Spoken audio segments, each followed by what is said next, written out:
Ain't this what they've been waiting for? You ready?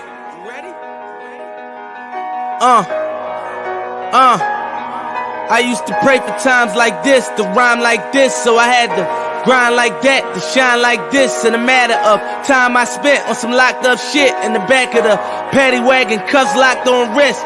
See my dreams unfold, nightmares come true. It was time to marry the game, and I said, yeah, I do. If you want it, I was pleasantly surprised that the Eagles fell all the way to 5, because finally we get some real perspective on the Eagles, because I'd say they're more in that 5 range than in that 1 or 2 range that you keep elevating them into. They love me when I was stuck and they hated when I departed. I go and get it regardless. Draw it like I'm an artist, no crawling. Went straight to walking with foreigns in my garages. I'm foreign bitches menaging, fucking sucking and swallowing anything for $1. They tell me get him, I got him. Is the Philadelphia Eagles. It is too much pressure, and in the end, though they are the best team in the NFL, they will lose to the Super Bowl, probably to the Patriots. I think they'll get there and lose. But the Eagles don't win Super Bowls, Stephen A. It's not what they do. The city won't allow it.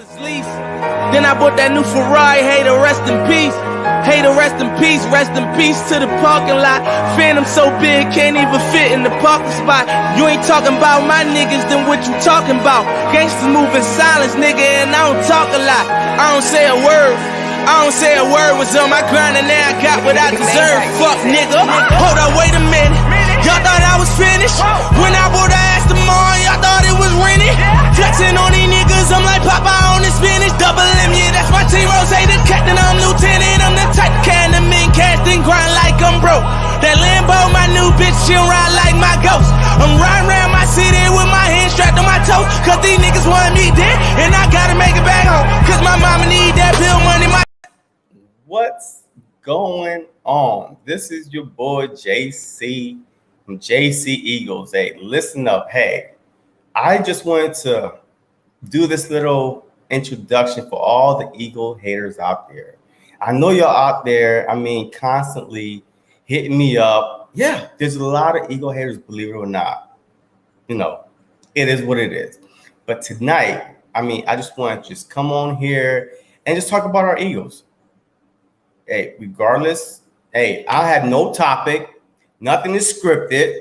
All right. So I just want to come on here, just talk about my Eagles. All right. So if you are not subscribed to this channel, please like and subscribe to this channel, because it helps this channel get pushed out there, and all the Eagle fans out there, could see this little live and channel, stuff like that. And also the Eagle haters could see it. We don't care who sees it. As long they see it, I don't care. So it is what it is. All right. So like, comment, subscribe. Hey, this is an open, channel. You ask me any questions you want. I don't care. Hey, we will engage with each other. Hey, I have no problem with it. But tonight I have, my brother from another mother out West Coast, on the West Coast. So right now, I think it's about 4 something over there, but he's willing to join me on this live to talk about our Philadelphia Eagles. All right. So without further ado, all right, I'm about to bring on PhillyFoothills, to the stream. And then, hey, he going to introduce himself. Let's go, Philly. What's good? What's going on? And what is cracking? I'm PhillyFoothills. And I am back in the nest out west, where I'm trying to bring you the best when it comes to Philadelphia Eagles content. And man, I am juiced now that I heard that intro. I'm ready to go. I am so happy and humbled to be on Mr. JC Eagles Talks channel. And let's get him going, Philbillies. If you guys are watching this, let's sub him up. Let's like and subscribe to his content, because dude's putting that work in, and he deserves to reach 100 subscribers very, very soon. So let's get him there. Let's do it. Yes, sir. Yes, sir. Thank you for the love, and return it back. PhillyFoothills just hit 800 plus subscribers. He's on the road to 1K before the season starts in a few months. So just help him get him there. All right. So if you like our content and you're a hater, Eagles fan, I don't care. Just dislike, I don't care. Just come on. Let's chat it up. Bring it up. We from Philly. And we are fighters. One Chip Kelly like Chip Kelly, he did a lot of bad moves and stuff like that with Jackson and Macklin and McCoy. But one thing he said, his quote, "We are from Philly and we fight." Period. So it doesn't matter who you are, bring it on. Like, we never run from competition. Anyway, let's get into it. So, my man, Mr. Foothills, let me know your mindset on this current Philadelphia Eagles team. Like, where are you at? Like, just let me know. Dude, I'm juiced like the oranges I juiced this morning for breakfast. I mean, we have so much young talent on this team. We have a new coaching staff. We got Devontae Smith, bro. Devontae Smith, dog. I mean, Jerry Jones gave 2 competitors exactly what they wanted. And you better be you better be careful, Jerry, when you do that. Oh, he gonna regret. That was a dumb move. You should have gave him to Danny Nichols. You should have gave Devontae to Danny Nichols. You really should have, Jerry, because you done effed up now. Oh, absolutely. Anytime the Philadelphia Eagles, as long as I've been a fan, have never gotten a Heisman winner. Like, I don't care how small, how tall, how skinny. If you are a Heisman Trophy winner, you are the best player in that draft class, regardless. I feel like it does not matter. Yes, Trevor Lawrence was projected to be first-round pick 3 years ago. The dude was like 10 years old, but he was projected to be first-round pick anyway. But Devontae Smith, to play in an Alabama system, in an SEC, with the competition that he faced, to win the Heisman Trophy, and you're not considered the best player, like, in the nation, it's ridiculous. So, Jeremy, I was on with Gail yesterday, and he made a really good point. He said it best. When you go past the size issue with Devontae, which is not really even an issue, because when it comes to size, he's got the height. It's the weight, really. So, but he knows how to beat press coverage. So when you move past the size issue with Devontae, give me something else that's wrong with his game. Give me something else. There's nothing else wrong with it. There isn't. Try to find something else wrong with his game. I mean, because there's nothing to find. So you're going to be searching forever because there's nothing there. Look. I agree with you. All right. So before we get into more into Devontae, I mean, what did you think about the offseason moves so far? Like, Howie Roseman. This was it for him. He had to come through. We was about $60+ million over the cap. Some way, somehow, he find a way to get us under the cap. The mad scientists find a way to get Eagles under the cap, and actually did some great signings, in my opinion. So, what are your thoughts on the offseason? I mean, did we do, were you happy, disappointed, or what? I mean, I've actually, I am, especially with how solid I think the draft went. I am very, very impressed with this offseason. And like you said, especially with how much, with how, how he had to work the financials to get everything to work out, with how much over the cap we were and things like that. But I am very happy. I am, because, I've been very hard on Howie, especially when it comes to, his drafting. I don't know if you caught any of my videos where I've mentioned him as Howie Horrible, but that's if you've been an Eagles fan for the last decade or so or more, like I have, I've been an Eagles fan for 25 plus years now. So I've seen it all from Howie, and this was I think this was probably, if not the best, one of the best drafts that he's ever had. And I was and the offseason, as far as these free agents that we've gotten with the little bit of money that we've that we had. We've done a pretty solid job. I mean, the one thing that we haven't really addressed is that cornerback too. Yeah, see, already had it up. Had it up because every Philadelphia Eagle fans and content creator out there is just like the DB2. Like, who is it going to be? But I feel like past June, maybe not June 1st, but in June, that Howie Roseman is it's hard for me to believe that he's not hearing that everybody, like, this is the most unison that we ever been. We need a DB number 2, period. So it's hard for me to not think that he's not hearing that and won't address it. So what's your opinion on that? I think he will. I think it will be addressed. I highly doubt that we'll go into the season with the cornerback room sitting as it is now. I think we will add somebody, like you said, next month, probably going into camp later in the summer. We're gonna need bodies, and there's Steven Nelson's still out there as far as I know. Yeah, so he is. I mean, and he's loving it. I don't know if you've seen it, but I think he's probably he might be from the area, or he's an Eagles fan, because he's been posting lots of content on Twitter and stuff like that about Eagles. Oh, look, trust me. Yeah. If it's related to the Eagles, I've seen it, I've heard it. You know what I mean? So, but I even made a video on, like, if we get, I know everybody's saying, hey, this is a rebuilding year. But from the jump, I never said that. I said it's a retooling. Philadelphia Eagles do not rebuild. Like, the fans are impatient. Like, we don't have time to sit there through 2, 3, 4, 5 years and try. No.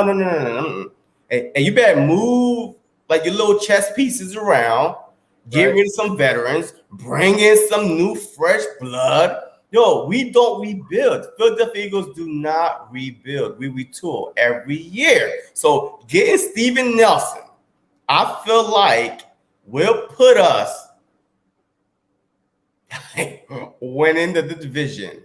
Like, winning the division. Like, I made a video on the record prediction. I think that we are going to go 11-6. Because I feel like that we're going to shock a couple of teams the first 6 weeks, because there's no tape. There's no tape on Nick Sirianni. Like, there's no tape on him. So, like, what do you think about that? Or even the coordinators either. There's no tape on none. No defense as an offensive coordinator. There's no tape on JG as a defensive coordinator. So you're right. I think so too. We're gonna punch some people in the mouth early and often in this season, and they're gonna catch some people by surprise and definitely shock some people. So, 11 wins. I don't know, that's really optimistic to me, but it is. Yeah, because I like it. I like it. If we're gonna win a couple games where people did not think that we was gonna win, like, I feel like that we could beat the Buccaneers, because listen to this. All you Eagles fans out there, listen to this. First of all, I believe that the Buccaneers played the Miami Dolphins, which is a hard team, period. Just go off last year, the defense is top notch and everything. The Buccaneers have to fly to Philadelphia on a short week. Like, they coming to us. We already home. So they have to fly to Philadelphia on a short week. And if we're looking back at the NFL season, teams that play on Thursday Night Football, it's either a blowout or a nasty game or grinding out game, blah, blah, blah. I feel like this could be our going to Green Bay 2 years ago. We went to Green Bay when we had to win the game. And I feel like that we are going to treat that like the Buccaneers coming to town, and that's how we're going to do it. What's your thought on us being the Buccaneers, if you even think we could beat the Buccaneers? Yeah, I mean that's going to be a tough task. Them and really the Kansas City Chiefs, they're really they're really the two powerhouses on our schedule, and they're really two of the teams that absolutely definitely scare me, especially with Tom Brady. Coming back with all the weapons that he had last year, and then some. They basically brought everybody back from the Super Bowl team. So, that's going to be definitely very, very tough. That's going to be a tough game. But like you said, and I think I mentioned that before too. On a short week with an older quarterback like Tom Brady, Father Time's going to catch up to him eventually. The NFL guys are just getting faster and stronger each and every year. So, it doesn't matter really how good your offensive line is, or how or how fast you're getting rid of the ball. Father Time will eventually catch up to you. It's a matter of time. So, do I think that we can beat Tampa Bay with the defense as it is right now? No, not with a solid CB2. No, I do not. I think Tom Brady would be able to, score enough points to get it, because they have a really good defense. So they probably would only have to score, maybe 20 to 24 points possibly to beat us. So, with that defense, I understand it's in Philly. I get that. And I believe me, I hope that we could beat Tampa Bay, but the realist in me says, that's going to be a really, really tough realist game. in you. Right. Hey, look, I guess I'm not a realist, because I feel like with last year, we was number 3 in sacks. We had 50 sacks last year, number 3. And how many 3-and-outs did we had? How many times that Carson Wentz, that the defense held up and 3-and-out, 3-and-out, 3-and-out? Our defense was getting tired. Like Carson Wentz never put us in a great spot last year. So I feel like, and with us getting 50 sacks, it could only go up this year with some fresh blood. Ryan Kerrigan. Hey, we got to talk about Ryan Kerrigan. All right. So, and let's talk about Ryan Kerrigan, because I feel like that move was the equivalent of the Chris Long signing, because yes, they're both with the same age. Everyone's like, oh, Chris Long is done, this and that. And they're saying the exact same thing. Mostly the Deadskins fans, because they're hating, they're mad, they're pissed off. Who cares? It is what it is. But I mean, a lot of people are saying that, hey, he's old, he's washed, whatever. But this guy almost have 100 sacks. He only played 32% of the snaps last year, and he still had almost 6 sacks. Yeah, 5.5. Yeah. That tells you right there all you need to know, that he could still be productive, and he's going to be. And that was, like you said, I said that same exact thing. And I think a lot of content creators were saying that it feels a lot like the Chris Long signing, because he's got that veteran leadership, and he is that type of player that's got a high motor, high energy guy, so I'm really, dude, I was blown away, almost as blown away as Jerry swapping picks with us in the first round. But just to be able to cheer for Kerrigan now, as opposed to him killing us, I love it. Bring it. It's beautiful. I think the top 2 moves in the whole offseason was, 1, getting Devontae Smith, and 2 was the Ryan Kerrigan signing. I mean, yes, we got Eric Wilson, which will help our linebacker core big time. He's young, hungry. He's a tackling machine. He's automatically our best linebacker, automatically. And then getting Harris, the safety from Minnesota. Yes, he didn't have enough picks, enough picks that he did the following year, like the previous year. But still, 1 year, $5 million to get him to the Eagles. That's why I think that our defense is going to be much better. So 50 sacks, 65 plus sacks. I feel like that the Philadelphia Eagles could get, because we're not going to go 3 and out.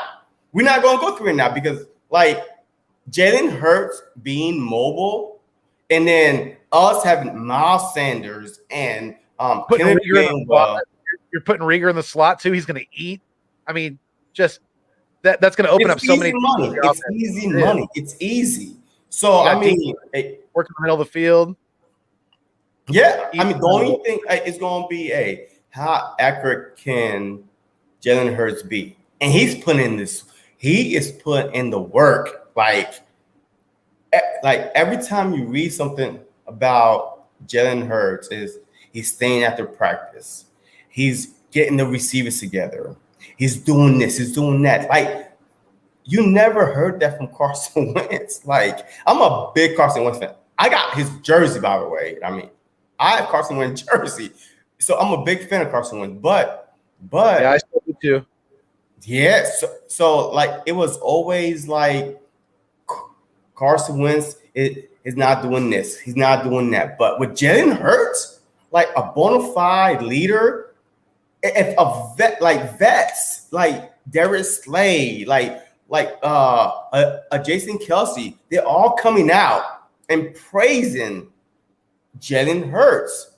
And I feel like that we, like Pro Football Focus, like, the haters are disrespecting the Philadelphia Eagles. So how do you feel about the ranking with Miles Sanders being ranked number 19 and Jalen Hurts being ranked number 31? And the kick in the face is this: Kyle Pitts, a rookie that never took a snap in the NFL. He never freaking strapped his little chin strap up and never received a hit in NFL, being ranked in front of Dallas Goedert. So how do you feel about the whole ranking system with the PFF? To sum it up in one word, horseshit. I mean, it's to me, I don't take much value to it at all. I mean, it's just guys looking to grab people like you and me's attention, and to give us ammunition to talk about. And I guess it's working. We're talking about it. Yeah, because it's to grade Jalen Hurts that low against some of these rookies who haven't even, like you said, took a freaking snap in this league yet. We don't even. I mean, for all we know, the number 1 pick could flop. We don't know. Yeah, look at Johnny Manziel and all these, like Jamarcus Russell. Like, they all out the league, and they all were like high picks. I mean, I'm not saying that the Trevor Lawrence and the Justin Fields and the Mac Jones is going to be that way, but it is straight up disrespectful to even put them ahead of Jalen Hurts. First of all, Jalen Hurts should have been 3-1 last year. He played his first game against the Saints, the number 1 defense at the time. He went into their house, right? Oh, wait, was it at Philly? I think it was at Philly, right? Yeah, I'm pretty sure. So I think it was at Philly and beat the number 1 defense. Got it, boom. But the second week, he played tremendous. No, that was in the Big Easy. They beat him in New Orleans. Was it? Yeah. Yeah. See, I mean, Yeah. And then the following week, he put up, I think, 30-something points. Like, but then still, defense let us down. And then, yes, we was up 14-0 on the Dallas Cowboys. Yes, we was up 14-0, and then he lost that game. So, like, to me, that's the only real game that he was like a little like shaking and stuff like that. Because the last game, he got pulled. Like, we gave the Deadskins the the Right. last game because Ron Rivera had cancer. You know what I mean? Like Doug Peterson felt sorry for him. And then we thinking about our draft position. No, 9-6. You win that game, you drop to 9. You lose that game, you go up to 6, right? So remember last year, three picks ahead was who? CD Mother effing Lamb. Right. And then the freaking Cowgirls snatched them away. So I agree with what Doug Peterson did. Yes, you threw the game. Who cares? Philly was not going to make the playoffs anyway because we lost our chance the week before. So it doesn't really matter. So I feel like he should have been 3-1. So how do you feel about Jalen Hurts as a quarterback for the Philadelphia Eagles? You know, from what I personally saw him able to do in the small sample size that we got, you know, and with how just generically plain the offense was as far as the play calling and things like that from Doug Peterson. No, obviously because he was calling the plays. There was no offensive coordinator, so it was. And do you remember that? Like, it was all on him. Did you see how different the play calling was from like Carson Wentz and Jalen Hurts? Like rolling out the pocket more, like being on the move, like RPOs. And with Carson Wentz, it was like a sitting duck with like an offensive line that was beat up besides Jason Kelsey. Yeah. So I mean, to Jalen Hurts, you know, we have to give him the respect of having, like, basically this year, and I've said this before, this year needs to be looked at as sorry, my dog keeps bumping my light. Oh, that's all right. Hey, because my dog is like, hey, I come sit over there. So I mean, yeah. I know I feel you, brother. I feel you. She just moved now, but yeah, I mean, we need to look at this next year as his rookie year extended, basically. Yeah. Nope. That's what we need to give him. Mm-hmm. And they're by getting Devontae Smith, that should give Jalen all the confidence he needs, because that proved right there that, to me, that, I mean, at least for this next year, they're all in. They're all in. It's Hurts season, and they're ready. Hurts season. It is, baby. LB got the hats going. Like Hurts season, everybody is on the Hurts train. I'm on the Hurts train. You on the Hurts train. Eric Austin, Phil says Hurts has character, work ethics, and he thrives being underdog. He will do good, and I agree, because in Alabama, yes, he got benched. How could you take a team to the championship game and then get benched? Like literally get benched in that championship game. But all season, you was balling. And then he went to Oklahoma and balled out. And like people easily. Hurts. And people question him for that, right? They question his competitiveness when it comes to him not wanting to battle it out with Tua in Alabama. But you can't blame him, because your collegiate years are only so long, and you have that short time to prove to these professional scouts that you could perform on a high level. And he knew that Saban was sold on Tua, and that he wasn't going to see the field unless Tua got hurt again. So I don't blame him at all for going to Oklahoma. And he, like you said, he balled out. He balled out. Like 30-something plus passing touchdowns. Yo, this dude, his draft stock, like a lot of people say that the reason why Eagles took Hurts in the second round because Dallas, Jerry Jones. Yo, remember at the time, Dak Prescott, it was questionable. Like, his future as a starting quarterback was up in the air. So people think that Dallas was going to grab him. And of course, that Philadelphia Eagles are good and screwing Dallas, because we picked Dallas Goedert when Dallas Cowboys was going to get him. Yep. And now we got Jalen Hurts. Yes, they got CeeDee Lamb, knowing that the Philadelphia Eagles was going to get him. But yo, we 2-1. Like Dallas Goedert, Jalen Hurts, CeeDee Lamb. So I feel like the reason why Philadelphia got him that high was because they heard the rumors of, some other team, the Dallas Cowgirls, was going to go get him. So they jump up and got him. I hated the move. Look, that to me, that was a bad move. I don't care. Yes, it's okay now. It worked out. But would we even get to this position if they didn't draft him? Would Carson Wentz be gone? Hell no. In my opinion, he would not be gone. So if we had not draft Jalen Hurts and gave Carson Wentz some help, this whole situation would have been avoided. But I mean, I'm interested to hear about your opinion on this, because this is funny to me. Like, this is funny. Like how screwed up the Philadelphia Eagles organization is. I mean, but I'm an Eagles fan, so I can talk about them being jacked up, but y'all can't. Y'all can't. I can, but y'all can't. But go ahead. Let me know what you got to say.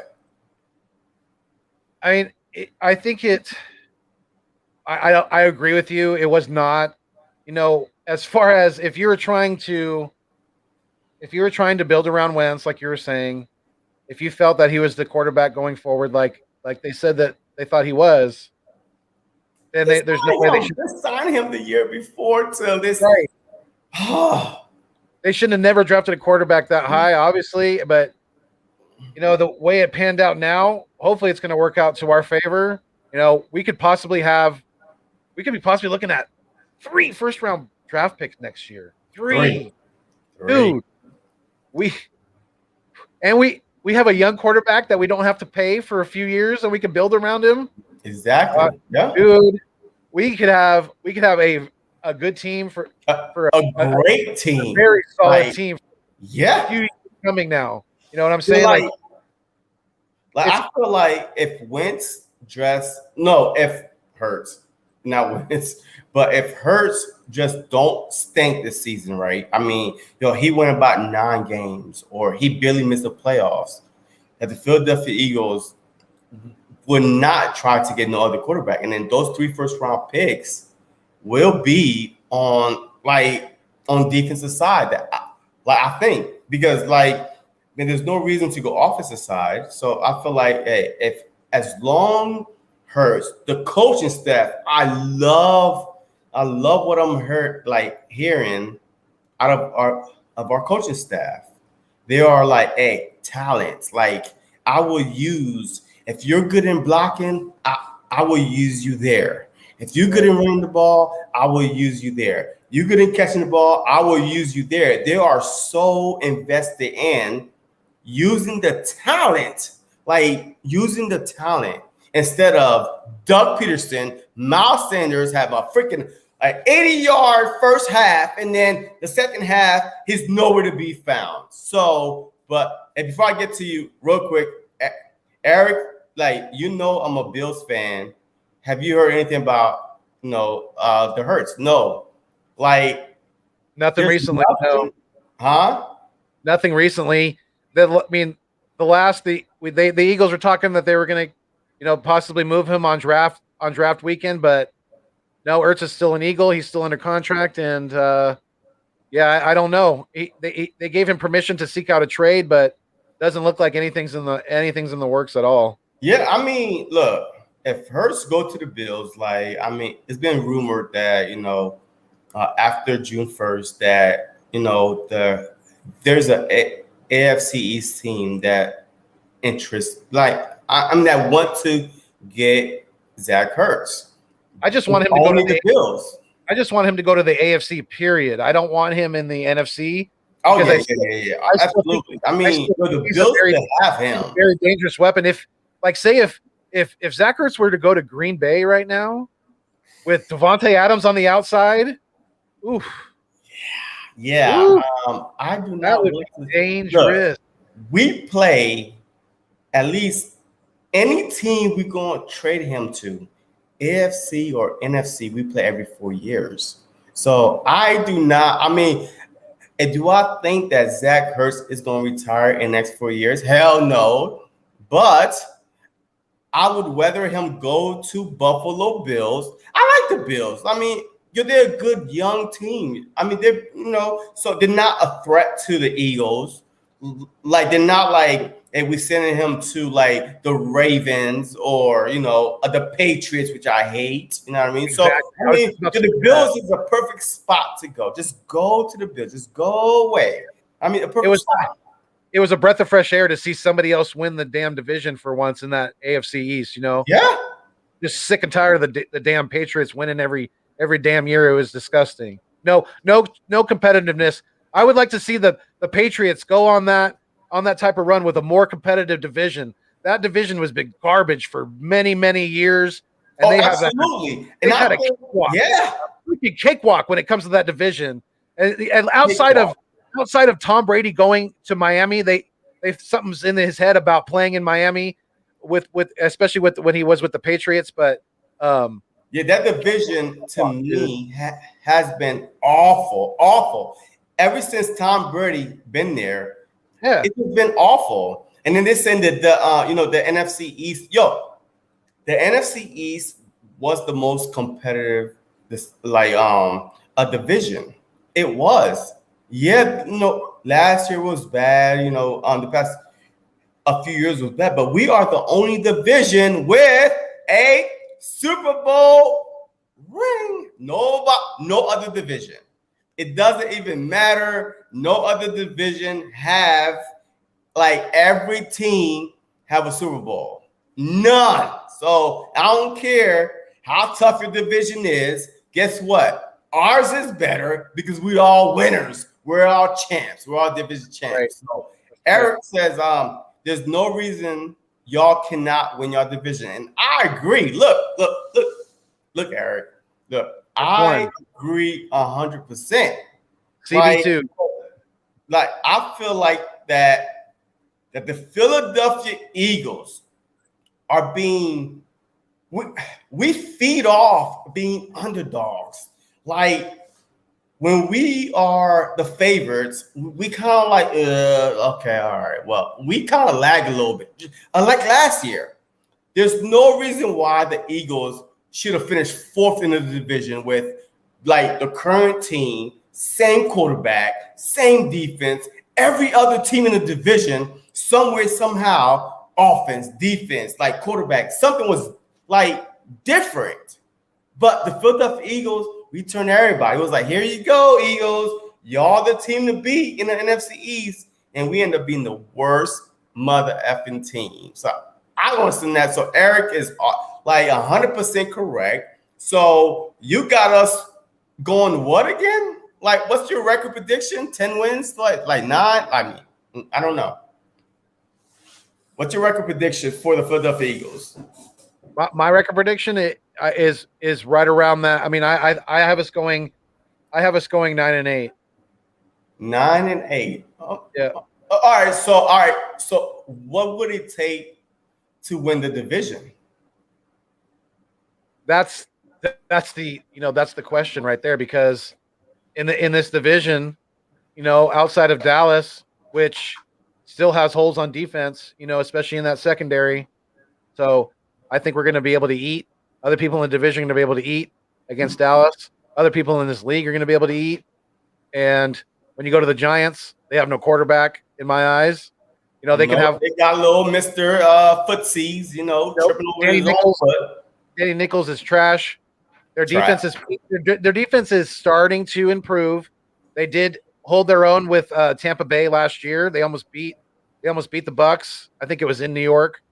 But and then you go to the football team. I mean, again, no quarterback. But their defense is scary. Like, Fitzpatrick could be magical any given Sunday. That's the thing about him.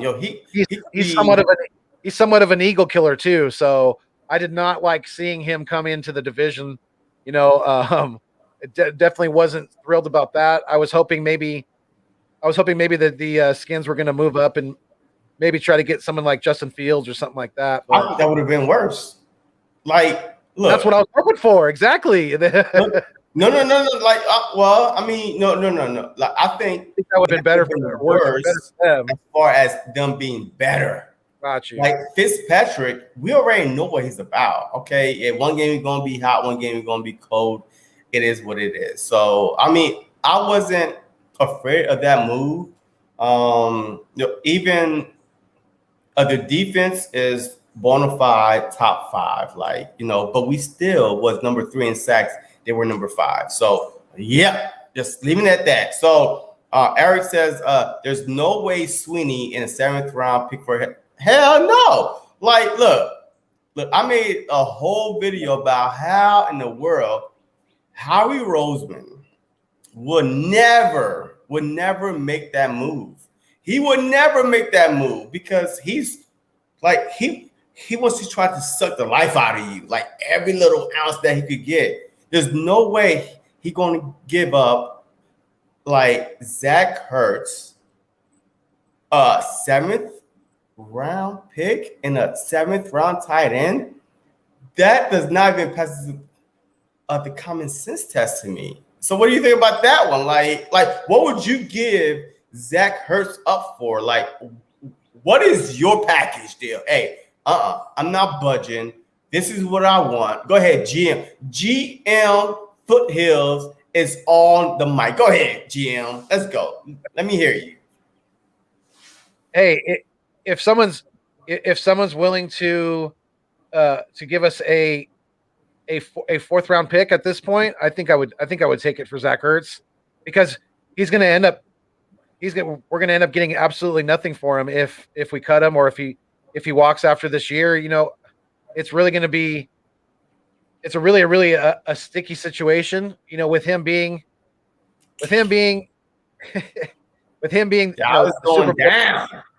Super Bowl hero like he was, scoring the winning touchdown, things like that.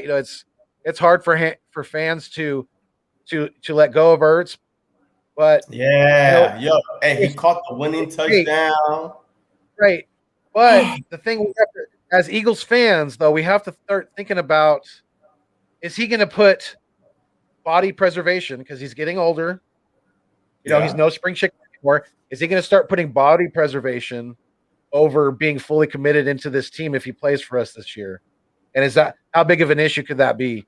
And is he going to still overshadow D God and not let him ball out like he can? You talked about D God earlier, and you asked me, do I think that's disrespectful that Pitts was rated higher? Hell yeah, I do, because Kyle Pitts, is athletically talented as he is, like you said earlier, hasn't played a damn snap in the NFL.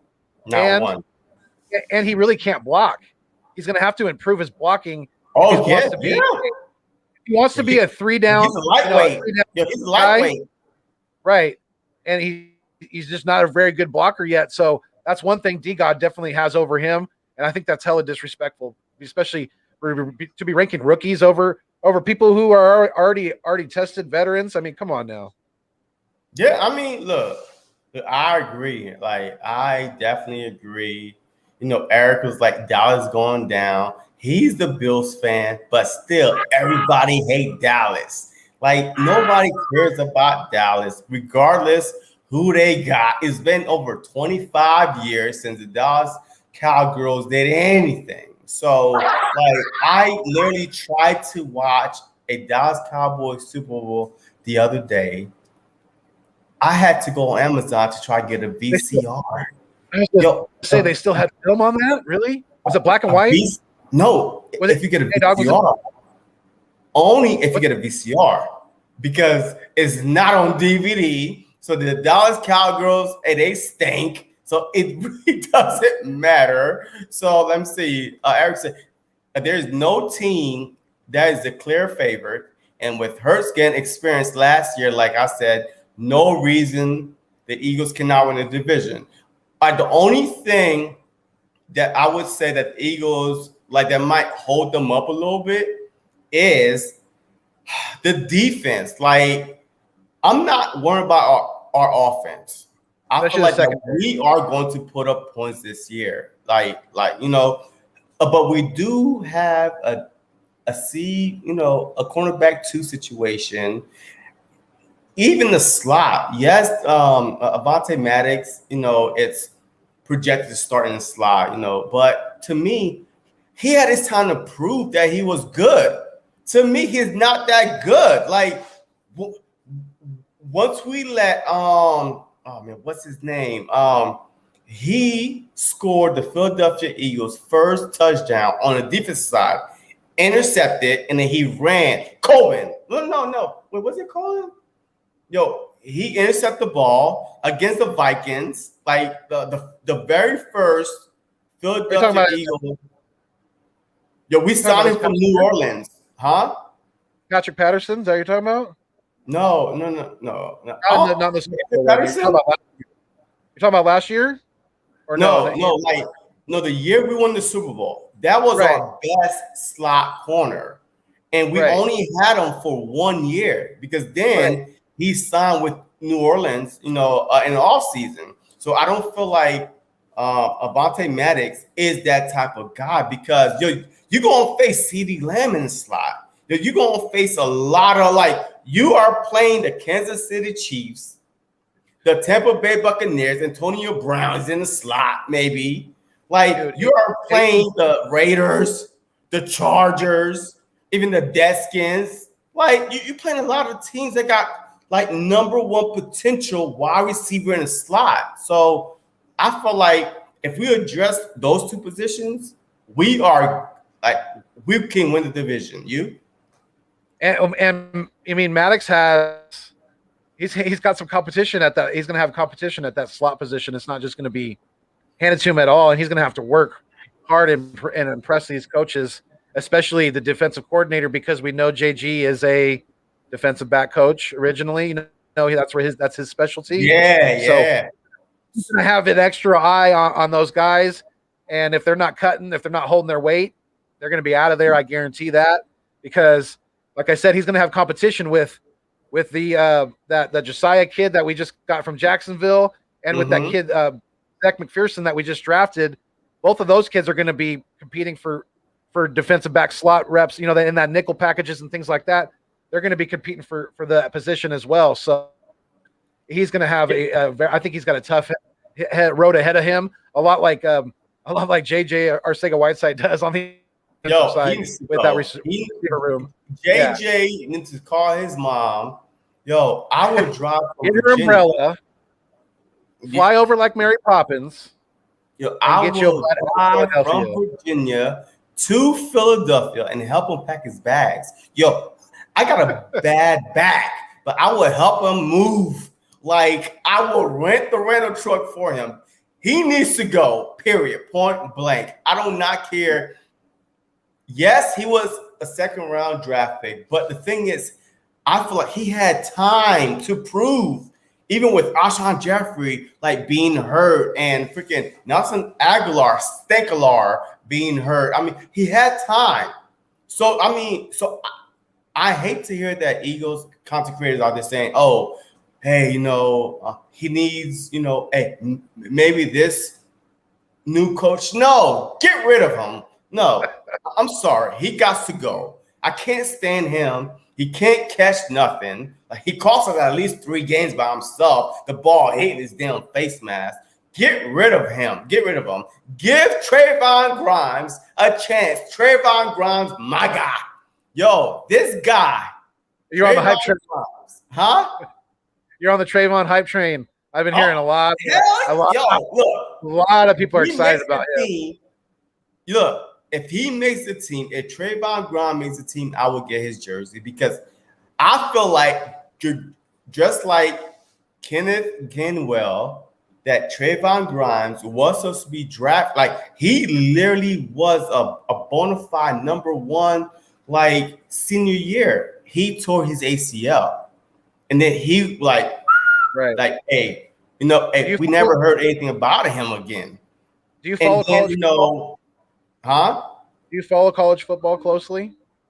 Yeah, I mean, it just one of them things where when the Eagles drafted him, I'm a Penn State fan. You know what I mean? So when the Eagles well, they didn't draft him, but they signed him after the draft. I was like, who the hell is Trayvon Grimes? So I started Googling, researching, reading. I was like, damn. I was like, oh what?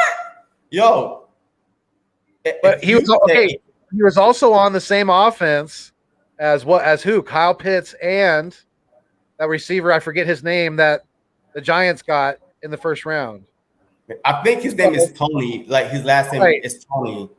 Right. You're right. I think it is. That sounds correct. Yeah. But the thing is, I said the same thing. I was like, those guys, if you watch the highlights of Trayvon Grimes. Yeah, my point is did they make him look better than he really was? That's my he made them. I feel like that he made them look better because this dude had I think 7 TDs. He literally had 7 TDs. If you really saw the game, he's got really good size and he's got his arms are nice and long, like you want a receiver's arms to be. So yeah, I mean I think besides Jamie Newman, who's going to make, who's going to be our quarterback 3, I'm pretty sure about that. But outside of the quarterback, I think Grimes has a pretty good shot at making this team out of everybody else out on that undrafted free agent, class. I think that he's that good that he could compete for wide receiver number 2. If you don't have no slot wide receiver, you got 1 and 2, Smith and Grimes. I feel like if Jalen Reagor don't move into the slot and he's trying to compete into the outside wide receiver, he got a lot of competition with Fulgham. I was going to say, don't sleep on TF13. Don't sleep on TF. Yeah. I mean, he got a lot of competition, period. So, I mean, hey, look, it is what it is. Eric said, I was in the Army and got stranded in Philly during the snowstorm, and bars stayed open, had a ball. Hey, look, Philadelphia is the city of brotherly love. Do not. Snowstorm or not. Huh? I said snowstorm or not. It doesn't matter. Exactly. It doesn't matter. Do not listen to the fake news out there that's saying the Philadelphia Eagle fans are the worst. Who? Okay. Get out of here with that. Snowballs at Santa Claus. Who cares? He was a fake Santa Claus anyway. Who cares? You know what I mean? It's not and we threw snowballs as a 2-year-old. That dude got fired from the department store. I mean, come on now. That wasn't Santa. That was just some drunk in a Santa suit. Yeah. So I mean, to me, it is what it is. But Philadelphia Eagles fans, I've been to Philadelphia Eagles. We are the best traveling fans. We will go anywhere and we will sell out. We will be the Philadelphia Eagles fans. You don't know how many times that I've heard, watching the game. Oh, the Philadelphia Eagles fans are wild. They are making a lot of noise. And we away, Vegas, Dallas, it doesn't matter. I love my Philadelphia Eagle fans, man. You know what I mean? Yes, I'm from South Jersey, 15 minutes away from the bridge. But the fans, I love the fans. I don't care what they say. It is what it is. If you're scared to come to Philly, keep your ass home. It doesn't matter. You come to Philly, hey, you're going to see some passionate fans, period. Period. Have you ever been to Philly? Foothills? I have not yet. Man, hey, you need to come to Philly, man. I mean, look, as long your license plate do not have Texas or Giants or Washington, you're good. Hey, have no stickers. They don't say go Dallas, because you will show up there and there'll be 4 tires missing, freaking the windows will be busted because we're passionate. Hey, we're not evil. We're passionate fans. So trust me, I will be as many games as possible this upcoming season at Philadelphia. Matter of fact, I plan on going to the open practice either August 8th or the 22nd. Like, and I would try to, and I think the tickets going to sell June 2nd, like $25 just to get on the field. Oh, yo, I'm there. I'm paying my $25. I'm going to be on the field. I'm going to be trying to talk to Trayvon Grimes, Miles Sanders, whoever I see, I will be trying to go live, trying to talk to them. So that's what I need you right now. If you are watching and you're not subscribed to this channel, please subscribe to this channel. Please like. It helps this channel go viral. And if you are not subscribed to my man, like PhillyFoothills on the West Coast, he's holding it down for us on the West Coast. Like, come on. Like, he's holding it down. He's making sure that the Philadelphia Eagles do not die. Like, the fans out there are real. Like, so go sub him up. He's on the road to 1K. So help him get that 1K before September. And we'll go from there. Like, you know, like, just help the Philadelphia Eagles content creators, regardless what team you cheer for. You will love us. You will love us because we show brotherly love, regardless if you're in Philly or not. It's just our habits. Like, we show you love all the time. Oh my God. I got this cowgirl in this chat room.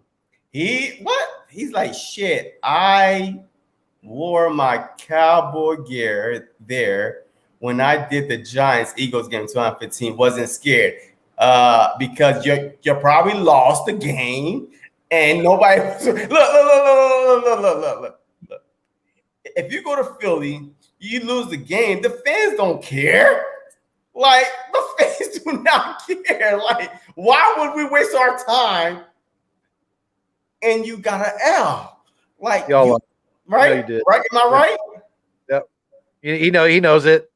He knows it. Yeah, he wasn't scared because he was walking out of there with the tail between his legs. That's why he wasn't scared. He was already scared. And he probably left at halftime. Like, you know what I mean? So yeah, hey, don't nobody. Yeah, people go eat and stuff like that at halftime. But look.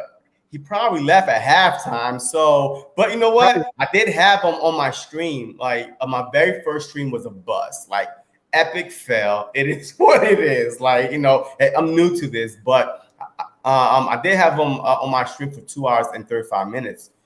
And we talk about the Eagles, the Cowgirls, the Eagles, the Cowgirls. And, you know what I mean? Yo, he's one of my best friends. Like, I knew him since 2013. So, I mean, yo, I could only... Yeah, it is what it is. Once again, I'm a Philadelphia Eagles fan. Brotherly love. It doesn't matter. You know what I mean? If you're a Cowgirls fan or not. Whatever. So I have a childhood friend that I still keep in contact with who lives in New Mexico. And he is a Cowboys fan. He wasn't always a Cowboys fan, but I think since moving to that area, you know, he's probably been around so many that he kind of adopted the team. But like you said, brotherly love, my love for him, just because he chose to be a Cowboys fan, it's not going to affect him. We all make dumb decisions in life.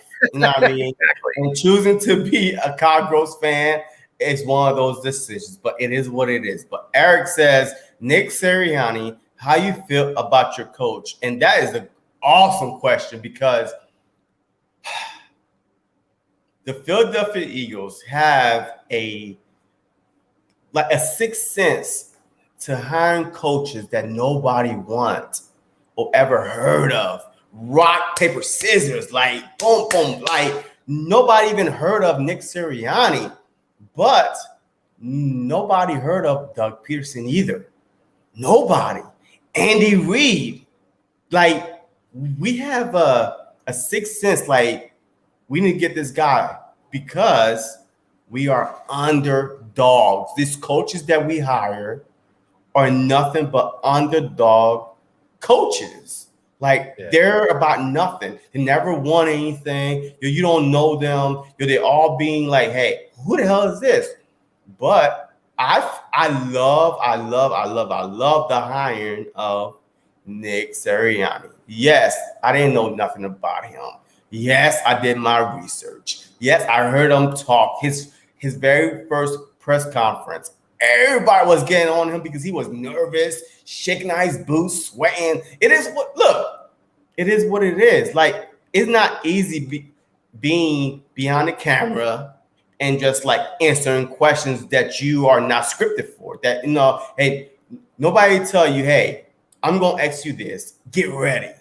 Hey, don't nobody say that. So yes, he's a young coach, nervous. He never had a head coaching job before. Like, I mean, he never really called plays.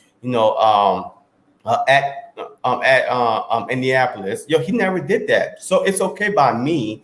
But now he's starting to warm up. His shirt, I mean, I wish I had that picture.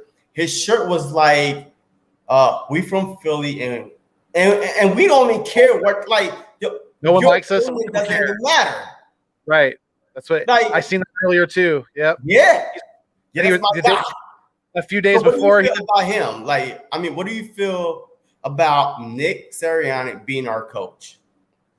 I mean, I like it. I'm definitely digging his t-shirt selection so far. Definitely. Yeah. Like you said, no one likes us. We don't care. And I seen that earlier today, and a few days before that, I seen him rocking a Brandon Graham t-shirt. So, that's my boy BG, as you can see up there.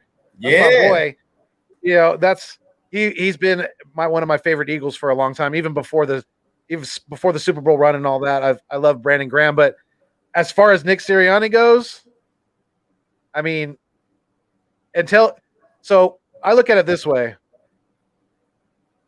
He learned behind the guy I give more credit to the Super Bowl win as far as coaching than Doug Peterson, and that's Frank Wright.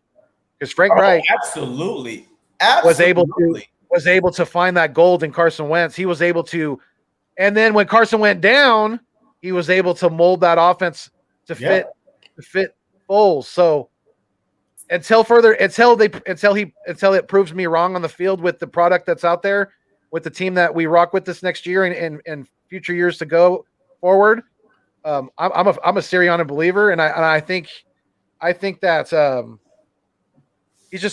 I think he's very smooth, and he's going to be able to. When I say smooth, yeah, he may not be the best talker in front of a group of people. He's probably very nervous. Like you said, he's never been a head coach before. Yeah, he's never had this much attention on him and things like that. So, but when I talk about him being smooth, is that he knows how to put his players, especially on offense, especially at receiver, because he's a former receiver, knows how to put his pieces into areas where they can be. A former Bill too. Like, I mean, Eric says that Frank Wright was a Bill. Like, I didn't know if that Frank Wright was a Bill. He was like, he was the quarterback for the Buffalo Bills. Wow. I think he was the backup behind Jim Kelly for a minute. I'm pretty sure. Look, he says Eric says that had the most amazing comeback in NFL history as a backup. Wow. Yeah, he did. All I know the Bills is going to 5 Super Bowls and choke. I mean, but hey, I'm not throwing no shade, Eric.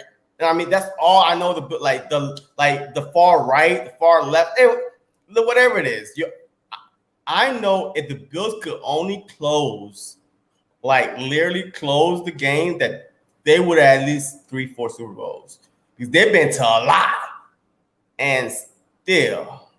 I just remember them losing to Dallas over and over again, basically. Yeah. So why right? Yep. Exactly. Look. He says, look. Eric says, I know why right. Yeah. I mean, I hope that Frank Wright wasn't one on the team at that time. But yeah, I mean, look, I agree that our coaching staff, and it's amazing how offense and defense, they're all preaching the exact same thing. The defense, like somebody asked, a reporter asked, our defensive coordinator, Jonathan Gannon, was like, hey, what is your set going to be? He was like, I don't have none. It is like, I'm just going to go game to game use my talent. So that remind me of who? Bill Belichick. I hate picking fantasy players from the Patriots because one Sunday, they'd be like, oh my God, thank you. You got like 4 touchdowns. The next Sunday, they know where to be found. 0 carries, 0 yards. And then I started them. That's what I learned, not to pick anybody from the Patriots. So when he answered that, like all our coaches, offense and defense, they say, hey, I will use my players to their strengths. So you never know what they're going to run. Yes, right. They are a 4-3 defense. Right. But at the same time, who knows? The game prep might switch to 3-4. I mean, Ryan Kerrigan could easily, he's been playing 3-4 his whole career. So he could easily go through a 3-4, switch it up like that, and that team thought that we we're going to run a 4-3, and guess what? We are coming for that ass. So, I mean, what do you think about our coaching staff? I love our coaching staff. So it's getting me giddy just thinking about it, dude. Just JG, like you said, that's what I loved about his presser. He said we're not going to be pigeonholed into one defense. That's what drove me absolutely insane about Jim Schwartz. Made absolutely no adjustment to the opposing team's best weapons. He didn't do anything like that, and it just freaking drove me crazy. Hey, I'm confident in my abilities as a coach. I'm gonna leave this guy, freaking Nate Gary. Nate Gary was the worst decision, against the Pittsburgh Steelers. That's why I say we should have won that game. So, all right. The reason why I said that we went 11 games is because I watched these games last year. We start off slow, or we didn't do adjustments. But I believe that this coaching staff, and them being with the Colts and the Ravens, you know what I mean? So, I've seen, I watch other teams, in those teams, and I feel like that we're going to be a lot better than last year because Jim Schwartz, like you said, he never did no adjustments. He just he was as stubborn as Doug Peterson play calls. He was stubborn like that. Exactly. And he left Big Play Slay out on an island, and Big Play Slay doesn't roll like that. That's not playing to his strengths. You're not playing to your players, your best defensive cornerback, your best defensive back strengths. Why? What are you doing? And like you said, it was like Doug Peterson. Doug may have been pretty good at scripting the first 10 to 12 plays or whatever they do, but outside of that, when you came to making in-game adjustments and things like that, he sucked, dude. They both sucked. Both of the guys who ran both sides of the ball last year. They did horrendous jobs, and I think JG is gonna, dude. Like you said, we have the pieces too now that we have some extra pieces at linebacker, and Jacoby Stevens could make this team at linebacker. I mean, he's that tweener guy. He's that safety from LSU. That bigger guy that could play down, right? That could play down in the box, and like you said, we could switch it up, and I think. They're not. The offenses are not going to really know what's coming at them. We can switch it up like that. It's not that. It's really not that hard to do, and we have guys that are versatile and that can do it. And Kerrigan is a lot of people are sleeping on him, dude. That's crazy to me because he's coming in here with the mindset that he's going to beat out Josh Sweat or Derek Barnett for the starting position. Ryan Kerrigan's looking. He's not done by far. So we got another baller in Ryan Kerrigan. And that dude is I'm so glad he's an Eagle now.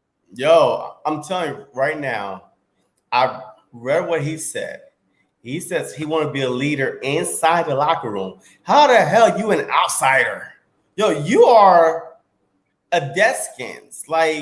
But in order for you to feel like that you could be a leader, you have to believe in the culture.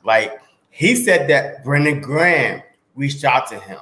Cox, these guys reached out to him. And that's what made him sign with the Philadelphia Eagles. Yo, I love it. Like all around the culture of the Philadelphia Eagles, I love. Like, look, it doesn't even matter. Like, I feel like that we have the perfect balance of vets and rookies. Like straight up. You know, even Brandon Graham was like watching the defensive tackle. Shoot, I forgot his name. He just got drafted. He was like, he's really, really good. He's pushing me. Like, these vets are really talking highly.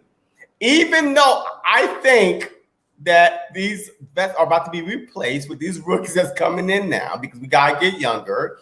Like, I believe like 2 of the defensive line that we drafted, one will replace a Barnett because I don't believe that Barnett is going to have a breakout season. I'm sorry. You had 4 years to freaking show me something, and you didn't show me nothing. 19 sacks.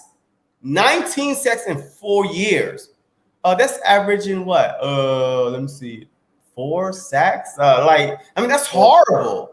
Ryan Kerrigan played 32% of damn sacks and got 5.5. So how the hell you in 4 years you're like averaging 4 sacks? So I think that he might be gone. Right? It's killing me that he's making $10 million this year. It's absolutely killing me. He's overpaid. The only reason why he's making that 10 mil is because they didn't want to extend him. They didn't want to extend him. They didn't want to extend it. The only way they could have saved money was to extend him, but I think they're pretty much on the same mindset as we are, and they've seen his ceiling. Yeah, he did come into the league very, very young. I mean, Derek Barnett, I don't know if you remember, but he was only 19 years old when he came into the league. He came in the league with very young because guess what? First pick. The whole thing was what he broke Reggie White's record. Yep. Yeah, Reggie White, sack record, all this stuff. He came in the league with high expectations.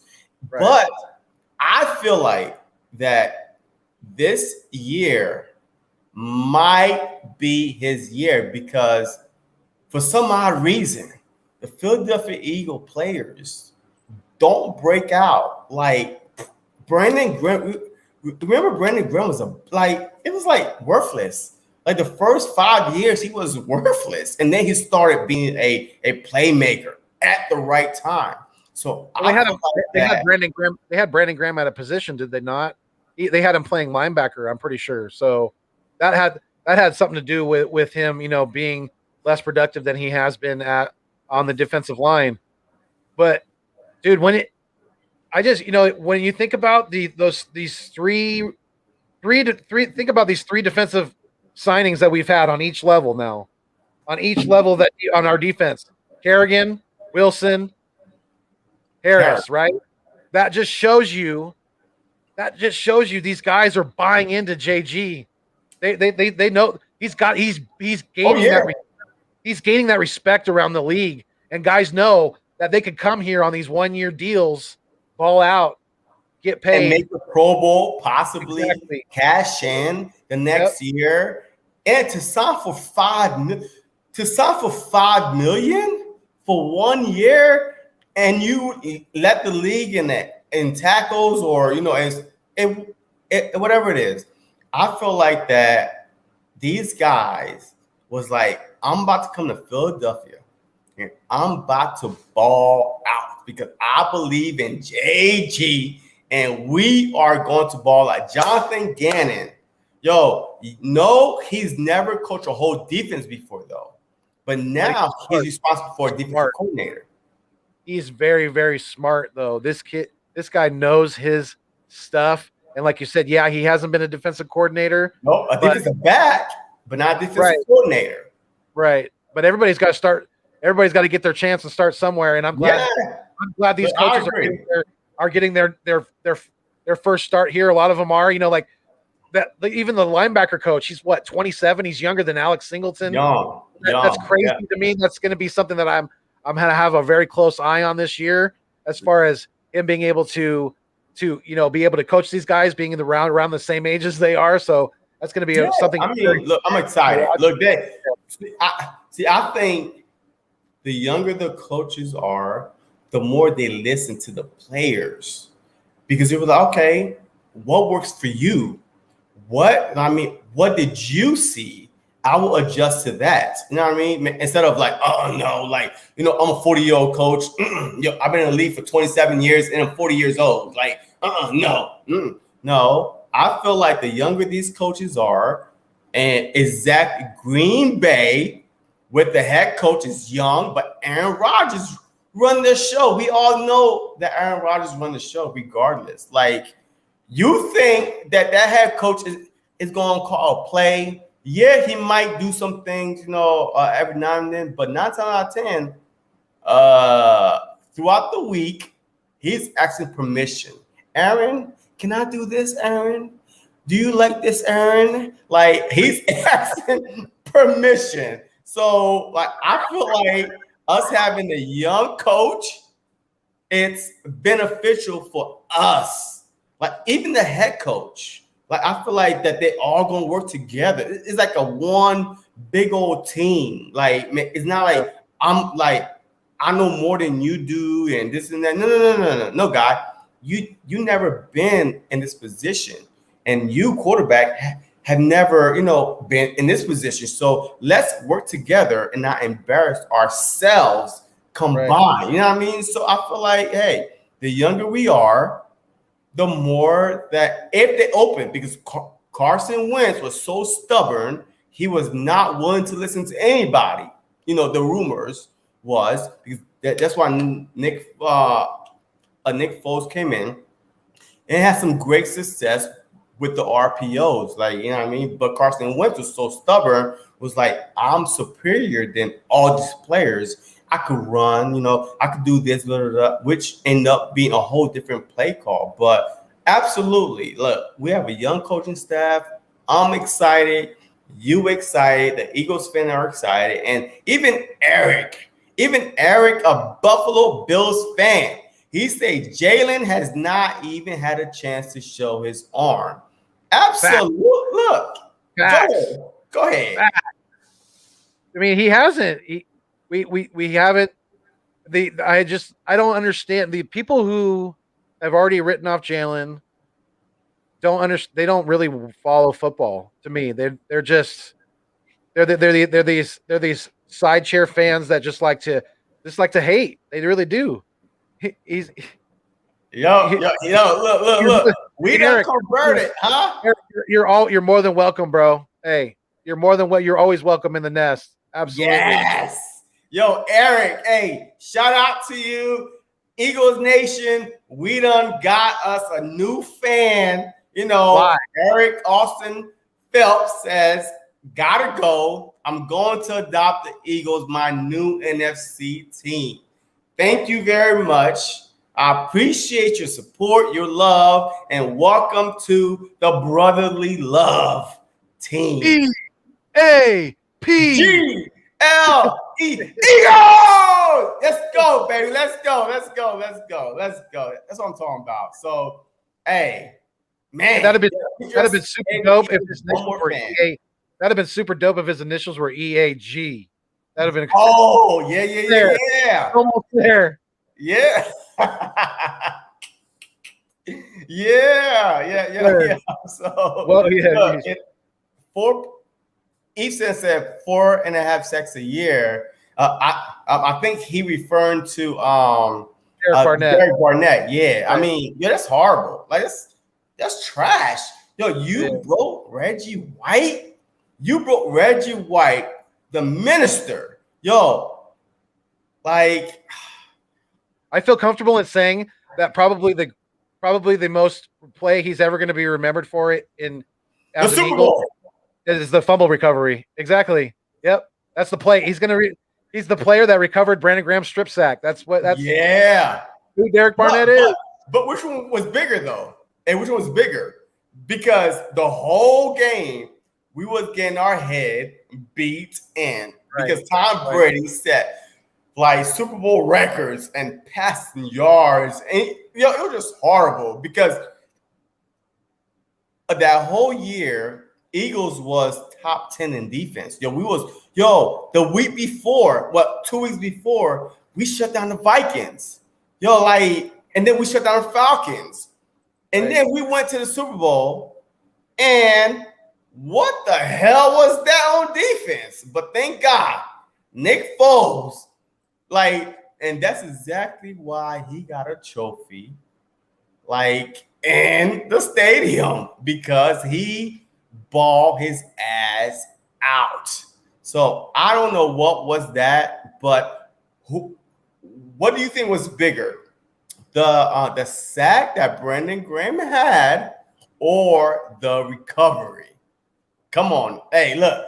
Ooh, man, this is good right here. Because I know what I think was bigger, but it's my boy here. It's BG. You know, him just he even said that he got in the coach's ear and he said, line me up on the inside. I could get at that guard. And he did it. He did exactly what he said he was going to do. And the timing couldn't have been more perfect. To me, anybody can recover a fumble. I've done that on a football field. I mean, come on.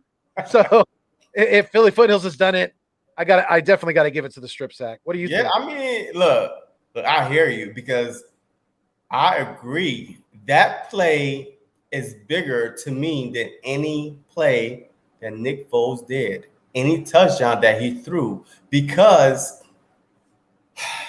we was only, I believe, up by like a few points. They were driving. They were going down to score, like, because we couldn't stop a code in Alaska. We could not stop nothing, like nothing. But that's cover a child with a blanket. Huh? We couldn't cover a child with a blanket. Nothing. No, we couldn't do anything. But our secondary was getting eaten up in that Super Bowl. Eaten up. Yo, thank God we took Brendan Cooks out, that Malcolm Jenkins took him out, because if he didn't take him out, I don't think that we was gonna win that game. You know what I mean? Like, if he didn't put that was one of those feet. That was one of those hits you saw coming. You're like, oh, night, right before he didn't see it coming. We saw it coming. But yeah, he did not see that hit coming. So yeah, absolutely. So I believe if he didn't get taken out, we would not win that game, because our defense, for some odd reason, let us down. They chose one game to let us down, and it's the Super Bowl. But thank God, Nick Foles, Big Dick Nick, came through for us, and we won our first Super Bowl, which, by the way, all right, for you out there watching, the Philadelphia Eagles, before it got a chance to the Super Bowl, the Philadelphia Eagles got 3 NFC championships. Matter of fact, NFL championships. So we've won the big game. But then they transformed the name to Super Bowl, and we had 0. So for all you Eagles haters out there with the ring pop, hey, this is your ring, the pop. Hey, guess what? Y'all haters. Y'all don't know nothing about the Philadelphia Eagles, all right?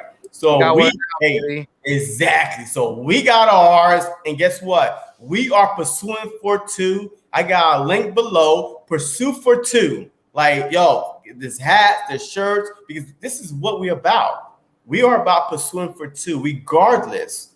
Like, before we get to 3 or 4, we got to get number 2. So, Jock Talk, hey, what's up? Hey, he said, hey, guys, how's everyone? Hey, I just got here. Welcome. Hey, come on in. So welcome in. What you got to say? Hey, let me know your thoughts about the Philadelphia Eagles. Like, hey, what you thinking about? That corner against the Vikings that you were thinking about with that interception return was Patrick Robinson. Yeah, he was our slot corner, and he balled that year. Yo, we stole him. We stole him, and he changed the whole game around. Like, literally, if he didn't pick off that pick 6, Yo, like I far don't as know free if me and you be talking tonight. right? I don't know. As far as Because- free agency goes that year, and then us signing, and then us, I think we signed or traded for Jay Ajayi. I don't remember exactly. I know we Yes. got him from the Dolphins, but how he struck gold that year as far as free agency goes. You know, everything he did. with LeGarrette Blunt, Everything- Chris Long, with Patrick Robinson, all those guys. Yeah, and because we got Blunt and Chris Long in the offseason, Right. Alshon Jeffries in the offseason, and even Alshon Jeffries guaranteed that we was going to win the Super Bowl. You know what I mean? Right. Like, I didn't believe him. It is what it is. But during the season, like I believe it was like week 6 or 7, we traded for Ajayi, and Right. that was like everything. So Yeah. I mean, yo, there was the cherry on top of the cake. You know what I mean? Yo, that was it. Alshon Everything balled he that made year. that year was great. Carson. Yeah, with Alshon balled that year with Carson, dude. That he really He did. He balled. Balled. Really Oh, did. look. Oh, TA was like one of the Probably best. Alshon funniest. best year. Yo, a TA was like one of the best, funniest Eagles breakdown tonight. Hey, look, I appreciate you. Thank you. Hey, that's what we're about, man. Hey, we are here to, show brotherly love. I mean, hey, this is a different side. People have the impressions that Eagles fans are mean and rowdy. No. Only doing football games. That's it. But outside of football games, we rock you to bed, all that good stuff. We show brotherly love. That's all we do. Look, my man out west, he's on the West Coast, and he's still representing the Philadelphia Eagles. So if you have not subbed him up, go sub him up. He's on the road to 1K. Like, he's trying to get 1K by September, maybe by next week. Hey, if you on there, go sub him up because he be dropping that fire, that Eagles content. Just go ahead. Like, it's free 99. If you're watching right now, you not subbed to any of our channels, it's literally cost you free 99. So what are you doing? Like, if you're watching, you're an Eagles fan or a hater, whatever you are, but still, look, haters always trying to see what's going on. Like, they always trying to be nosy. They always in the and I'm just like, go ahead. Come on, hater. Just sub me up. Like, just sub him up. Just sub PhillyFoothills up. Guess what? Because you could peep in time all day on our channels. 9 times 10, we will play your team. So regardless, so come on. And go sub up my man here too, man. You guys, everybody, definitely go sub up JC. Let's get him to 100. Hopefully, in the month of June, if not sooner. Let's do it. Let's get him. Yes, sir. Yo, Jock Talk. Hey, I appreciate you, my brother. Hey, from another mother, look, thank you very much. Hey, look, you would not regret it. I promise you that right now. He says Patrick Robinson was horrible in practice. If you remember. Hey, we're talking about practice? Yeah, practice? Not a game. Wait. Not a game. Practice? We're talking about practice. Yo, practice? Like, come on now. I want you to go back, my guy Jock, go back and Google Allen Iverson practice. He knows that. And that's how I feel about your statement right now. Practice. Really? Really, guy? Practice? All right. Eveson was like, what are the chances that Julio Jones end up? You know what? This right here. That would be I'll let you go first. Go ahead. That would be the complete opposite of everything we've been doing so far. And we have no huge money to throw at Julio. He would be another aging receiver. It would be like, I mean, I'm not comparing the two at all, but it would be like bringing Alshon or Djax back. I mean, as far as their age, come on. Do we really want Julio? I mean, I mean, no, we don't. We don't. You're going to have to give them big money, and we're not in a position to be doing that right now. look, all right. My whole take on Julio coming to Philadelphia would put a wrench in we try and get younger, number one. And it would stop some younger guys, like for us to see what they're about. Like, there's no way, just like last year when Alshon Jefferson came back and Deshaun Jackson, like Fulgham disappeared because you're just forcing these balls to the veterans. I do not want Julio Jones. But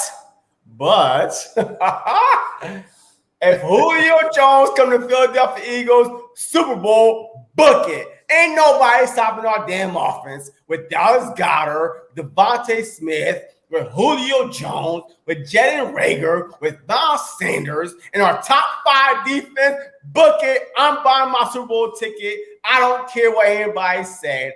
Come talk to me. Come challenge me. Jump on this live. I do not care. If Julio Jones come to the Philadelphia Eagles, we are winning the damn Super Bowl this year. And then all these 3 first-round draft picks, Harry Roseman is going to invest it in freaking defense. And look, and we're going to have all 3 first-round pick on defense. And good luck stopping the Philadelphia Eagles for the next 5 years. That's all I got to say. That's a decade. So what do you think if Julio Jones – I know we said that we don't want him, but what do you think would happen if Julio Jones end up with the Philadelphia Eagles and we don't have to mortgage any first-round picks, like, and we still got Fulgham and Grimes and everything like that. So we get rid of Barnett or Hurts, like including in the package. So what do you think? Like, I mean, man, how would you feel about that? If we don't have to give up any draft capital, especially a first-round pick, and we can get rid of the salary of a Derek Barnett or possibly Zach Ertz, or even like Andre Dillard, I mean, I wouldn't be overly opposed to that, as long as Julio would be willing to. He's got to be willing to negotiate as far as because I think he's still going to want max dollars, and we're not going to. Oh yeah, absolutely. Yeah, do that. I mean, if he's willing to come here on a 1 or 2 year deal, then and we can package some guys up and not give up any first round pick, then yeah. I mean, our offense would be as dangerous or more than it's over. It's the Cowboys. It's a rap ski. Scapsy. Agree, because Cali is in the house. Cali here too. All right, hey, look, you from Cali, my boy. Philly Foothill is in Cali, so you need to sub him up. Go hook him up. Just go watch his content and help him get to 1K. So I'm pretty sure he's already a sub of my channel. Yeah. I think your job. Look, Eagles fans stick together. We are. Regardless what anybody else thinks. Like, I could care less, but I mean, if for this entertainment, all right. I'm sorry. All right. Please love us, Eagles fans. I don't care. Look, Philadelphia Eagles fans don't give a damn about you, what you think. Hey, all I got to say is us Eagles fans, we stick together. If you're getting jumped, like on the train station, we got you. As long as you wearing a Philadelphia Eagles gear, we got you. If you're not, good luck. I will look the other way. So you know what I say? I say we ride together, we fly together. Eagles fans for life. Yes, sir. Yeah, yes, sir. Your jock say, JC, I'm older than you. I watched Eagles versus Raiders Super Bowl. Hey, he is. What year was that? That was 1980. I'm pretty sure that was even Oh. before I was born. Damn, yo, what was the score? Like, hey, who won? Hey, let me know. Hey, because yo, I'm interested in this. Hey, let me know who won. Like for real. Like The Raiders won. Ron Jaworski was our quarterback. But yeah, the Raiders did win. I forget the final score, but was it that year that we won the NFL championship or no? Because we got 2 NFL championship. Like, yo, we won it all. Right. So 1980, I'm pretty sure, y'all. Actually, I'm 100% sure. 1980 was the first year that we won the NFC Championship. In the Super Bowl era. So it was the first Super Bowl that we went to as the Philadelphia Eagles. And then the Super Bowl in 2003 with McNabb and Andy Reid and all the boys. That was our next NFC Championship, and obviously another Super Bowl loss. But we finally got our ring. We finally did, and we took out the GOAT, which was, that was a freaking amazing, dude. We took out the GOAT. Look, okay, all right. The whole time ready to go. And hey, before I even going, dude, he just went to Tampa Bay. I'm not a huge Tom Brady fan. Don't get it twisted. See, but he just went to Tampa Bay and won a Super Bowl. No, wait. My brother, he doesn't stop right here. No. He just proved that. Because I disagree with you. And hey, we about to get into it right now, real quick. Because Jock says Eagles have a top 5 offensive defensive line, and I agree. If everybody come back on the offensive line with Lane Johnson, Mariota, Samoa, Brooks, Kelsey, healthy a whole year, there's no way. Ain't nobody coming through there. And if anybody go down, we have you got Dickerson. You got Dickerson, you got Driscoll, you got Herbig. Yeah, those guys were. We have depth on the offensive line. So yeah, absolutely. I agree with that half, definitely. Yeah, absolutely. Defensive line in the middle, it depends. Obviously, we got Milton like meant to come through the middle and watch his videos. If you do not know Milton, I believe our 4th round or 3rd round pick, just go on YouTube and watch his highlights. He will not disappoint you. So this year, I'm very confident. If our offense line go down, we good. Defense line go down, we good. Like, the only thing I don't is if a quarterback go down, because there's no we good behind that. Like, we don't want that to happen. But like, we have depth on offense. No, we don't. Line. Flack, no, we don't. We do not want that to happen at all. No. Wait, what the? Jock was like 20. Oh, okay. So 27-10 Raiders. Yeah. Damn, okay. Yeah. That was bad. So Easton was like, apparently a couple of NFL executive thinks Julio Jones is only worth a 2nd round and a 4th round pick, but the Atlanta Falcons want at least a first round pick. Well, the Falcons originally wanted a 2nd round pick. A team offered a 1st round pick. So, I mean, and now because you offered a 1st round pick, so no crap. Like we want a 1st round pick. Hey, I'm not even a 1st round pick. No way. And I'm not even giving you the Carson Wentz possibility of a number 2.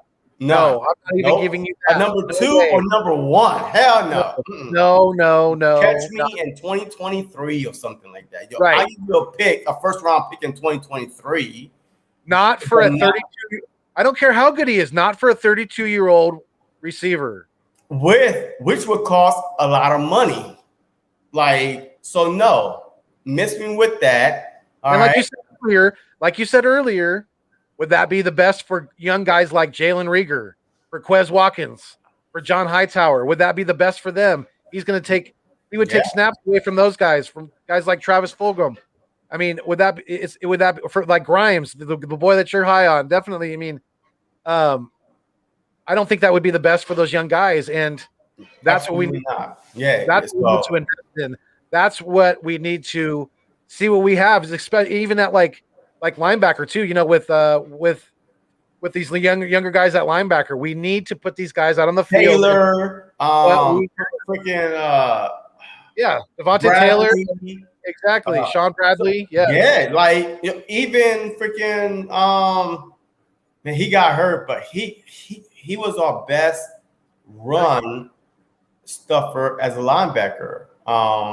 Man, I forgot, but he came back though. But even Alex Singleton, no. As a matter of fact, Singleton says that, hey, he is coming to set the Eagles' franchise record in tackles. So if you out there watching, right, and you on my fantasy football league, and I'm picking Singleton as one of my linebackers, because anybody that says that, he better come to cash. Like, he better come to pay the bills. Just like Jalen Hurts said, he don't plan on missing no damn payments. And guess what? Singleton says that he don't plan on missing no payments either. So, Jock, 1981. Woo! Hey, I was born that year, actually. I was born March 1st, 1981. So, I would not have seen that game. I'm sorry about that. But, hey, yo, I appreciate you, and I look forward to hearing your wisdom on the Philadelphia Eagles. Yo, I will bring you on, like if you're watching out there, if you want to come on this live, just let me know. Hey, I will put a link, for future references, and I will bring you on, because this live is all about, the fans out there. Yo, it's not about me. I could care less. Yo, I could talk about the Eagles all day, all night, and my mouth won't even get white around the corner. Like I don't care. I want to hear what you gotta say. I want to hear what the Philadelphia Eagle Nation, have to say, about the upcoming season, the draft picks, the coaching, the rumors, everything. Come on, come on, please come on. Because I'm waiting for you. And big shout out to Catherine Raish, who just made history, who became the highest ranking woman in NFL history of any front office. And who has she worked for? Who has she worked for? Our Philadelphia Eagles. So our Philadelphia Eagles, because we show brotherly love and sisterly love. That is right. If you want an opportunity, come to the Philadelphia Eagles. Guess what? Because we do not discriminate. All right. So we love everyone. So for the people out there, if there's a girl kicker out there that can give Jake Elliott some hell yeah. You know what? Please on in. Let's go. Yes. Yo, I will pay you $2 because I ain't got much. So I give you $2.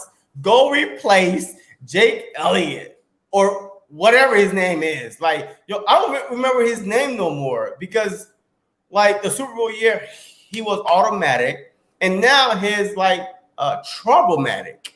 It makes no sense. He's missing kicks, and which put Doug Peterson in a bad position last year.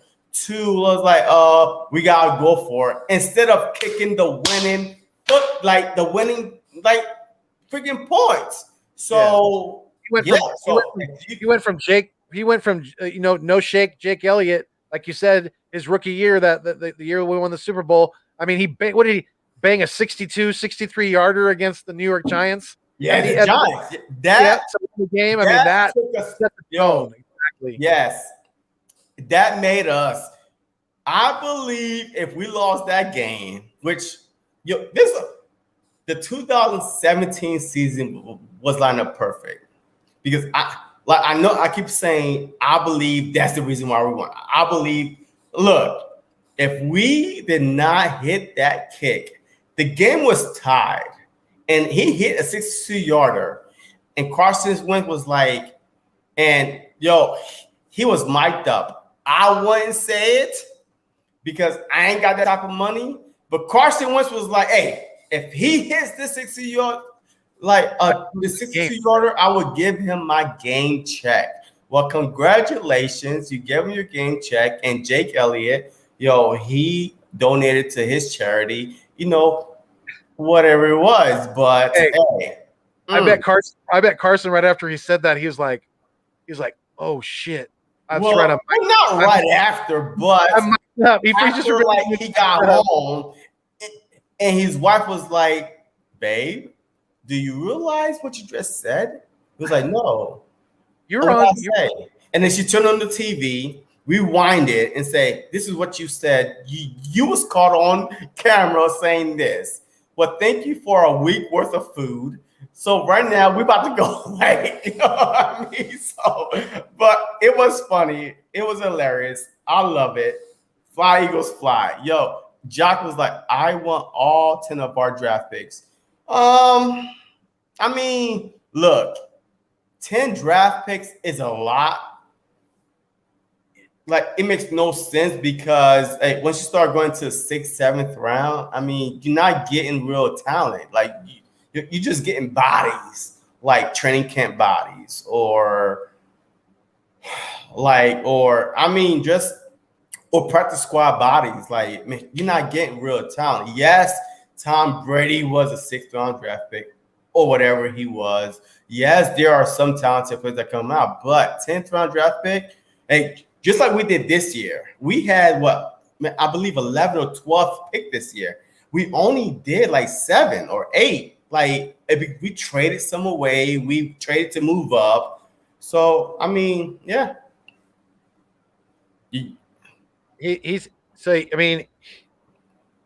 That's I was reading about what he said about the receivers too. I mean, it's he said. Jock Talk said my receivers: Smith, Rieger, Fulgham, Watkins, Hightower, Grimes. Yeah, let me see Smith, right there. Rieger, Fulgham, Watkins, Hightower, Grimes. Wait. See, I would probably. Greg Ward. Greg Ward's not on there. Wow. See. Yeah.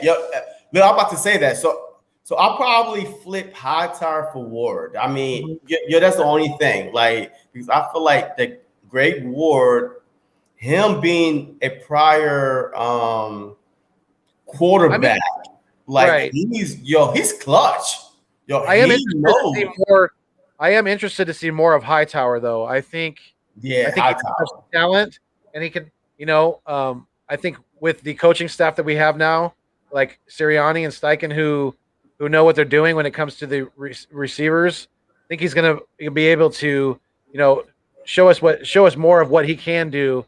Definitely, he's going to be put in spots where he can succeed and be more of an impact player. Definitely. Yeah, I agree. Yeah, I mean, you definitely. Look, it's just gonna be hard.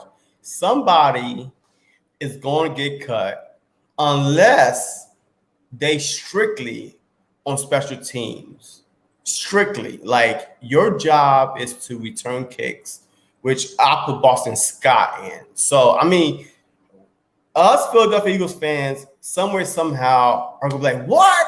Hell no. Oh, like, we are going to be upset because one of our guys are going to get cut. It doesn't really matter. Like, well, that's the thing, with Jalen Rieger going to the slot now. To me, I think we can have him return some punts this year because I liked what I saw out of him. Wait. You said have Rieger return punts? Yeah.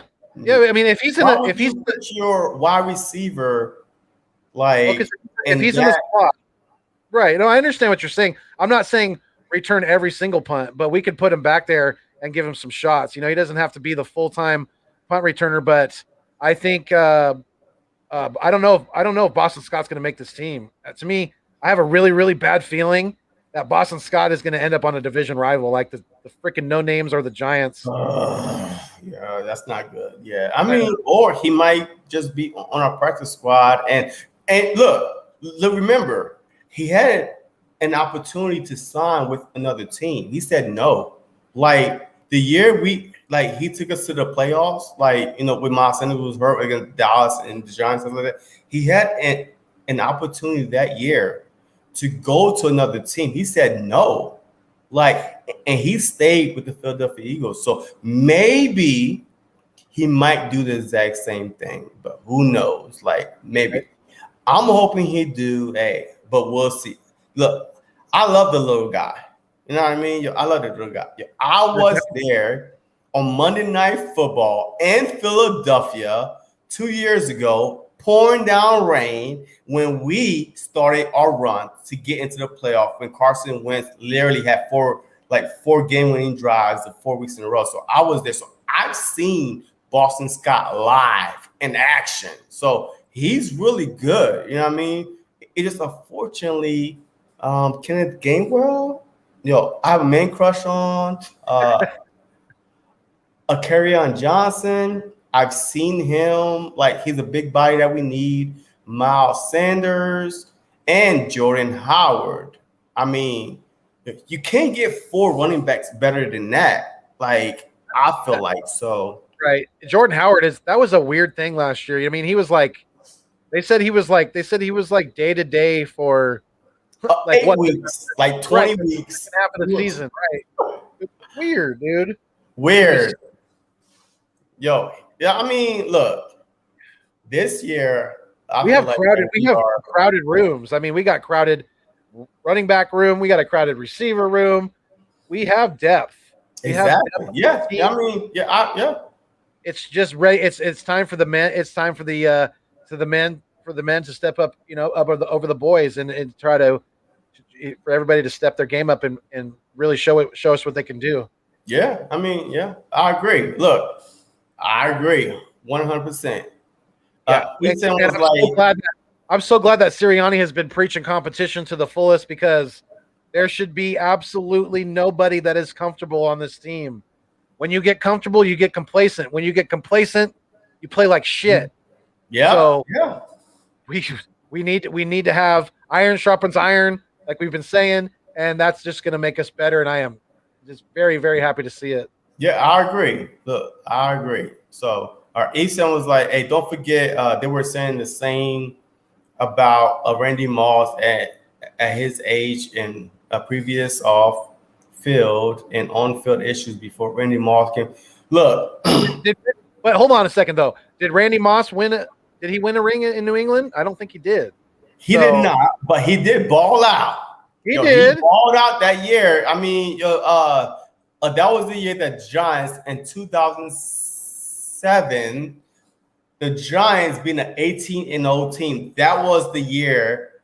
That was the season that Randy Moss was at, and I was the biggest Giants fan ever because I did not want to see the Patriots. I hate the Patriots. I hate the Tom Brady.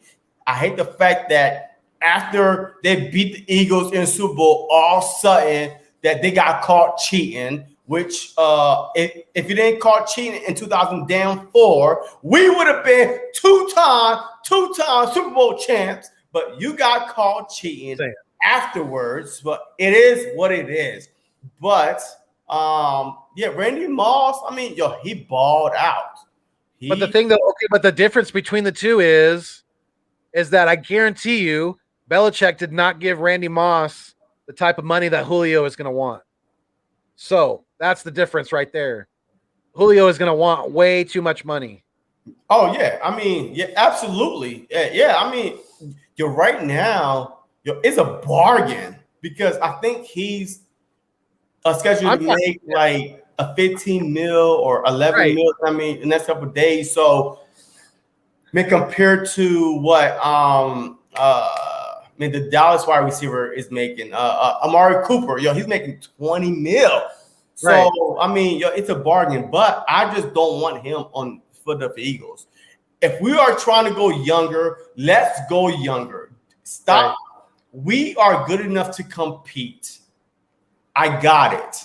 We're not winning Super Bowl this year. So breaking news, the Philadelphia Eagles are not winning the Super Bowl this year. Boom, you hit it here first. So hey, if you heard it here first, click that like, click that subscribe button on both JC Eagles Talk and Philly Foothills, because we are bringing you breaking news. But anyway, the Philadelphia Eagles are not winning Super Bowl, but we will be competitors. So why ruin a team that's on the not rebuild, but retooling and trying to get rid of old guys? We're not trying to bring in old guys. We're trying to get rid of old guys. Ryan Kerrigan is a different story, because on the defensive line, I mean, rotations, and rotation packages and stuff like that. But offensive line, like on the offensive side, no, you can't really do packages. Like, you old, I need you to go out there and run. Like you can't really do the exact same thing that you do on the defensive side. So And I've always, you know what? And I've always kind of felt that Julio is somewhat of a kind of one of those, wide, what do they call him? Wide redivas. He's got that, to me, he puts off that persona a little bit. And I think that if any of that's true, I think that would be really bad for the locker room and for the chemistry. Look, I never heard any negative things about Julio Jones. Like, I've never heard of it. I mean, he's always been, he never caused any drama. So, I mean, so I never heard anything bad about him. TA was like, okay, Philly Foothills, sisterly love, and women love the Eagles too. Absolutely. That's why we say brotherly love and sisterly love, because we know women absolutely love the Eagles. I've been to Eagles games. Eveson was like, FYI, Randy Moss was 30, going 31. Okay, I hear you, but he was in a better situation than Julio Jones would be anyway. Like, the Patriots was ready to win. The Eagles are not ready, really ready to win the Super Bowl right now. The Patriots at the time was ready to win. Got it. And let's not put the cart before the horse. When you're comparing Randy Moss and Tom Brady compared to Julio Jones and Jalen Hurts. Jalen Hurts, come on now. Don't put the cart before the horse. Yeah. I mean, Tom Brady is a multiple Super Bowl champion. So yeah, Randy Moss had that working. Yep. Had that working for his favor as well. So let's not forget that. Yeah, absolutely. Yo, Jock, we traded our 6th and 7th this year for a 5th round pick next year. Look, I'm all about, we don't need 10 round picks. Like, we don't need 10 picks. Like, there's no way, there's no team that's signing 10 picks. And you're not signing 10 picks. Like, it don't make no sense, because a lot of teams, even after the draft, they go into undrafted free agents. So, so there's no need to get a 10 pick. So, all right, cool. I'll agree with that. All right. And then he said, my backs are Sanders, Kerryon, Gainwell. I agree. I love it. Look, I love those 3-headed monsters, but there's a 4th one, a 4-headed monster that I made a video of, Jordan Howard. I want to say at the 4-headed monsters. There's no way anybody in the league. I projected that the Philadelphia Eagles will lead the league in rushing because of Nick Sirianni, his run-first mentality. All right, he came from the Colts, which Hines, the running back, he led the wide receivers in receiving yards. So, and you automatically know that he's all about his backs. And that's why he drafted Kenneth Gainwell. So I love Sanders, Kerryon, Gainwell, and Howard. Boston Scott, I love you, my man, but he's probably the odd man out at this point. He's the odd man out. Like, it hurts to say, like you said, he's been very productive for us, especially killing the New York little guys over there. So Boston Scott is going to have a tough time making this team. Like you said, maybe we keep him around on the practice squad. It's going to be really interesting because they're going to expand the rosters. They have to. It's going to be. They already did. They already did though. Did they announce the number that it's going to be? Because I haven't heard. I think instead of the 53-man roster, it go up to 60. So I mean, it's possible, but the thing is he going to be one of the people that you actually dress up for that Sunday? I mean, it just they did it last year. They expanded last year from 53 to a 55 or 57. Like last year they added, but this year I think it's like up to 60. But I mean, it's gonna be interesting. Like it's really gonna be interesting. I might be heartbroken. I do not want to see Boston Scott on nobody else's team, especially not a division rival. The little motherfucking Giants, the Dallas Cowgirls, and the motherfucking Deadskins. They're dead. All right. So I do not want to see him on any one of those teams. No. But I have a feeling, just like Corey Clement signed with the freaking Giants. Yo, don't twist the ankle, by the way. But anyway, I'm not gonna say nothing bad about him, but don't twist your ankle. But yeah, I mean, look, it's shown that when people get cut, they want to stick it to the team that let them go, and they try to stay in the division. And that's why Ryan Kerrigan had passionate. Ryan Kerrigan had it's not COVID. Don't worry about that. Yo, it's not COVID. Yo, I got my shot. But always have your water.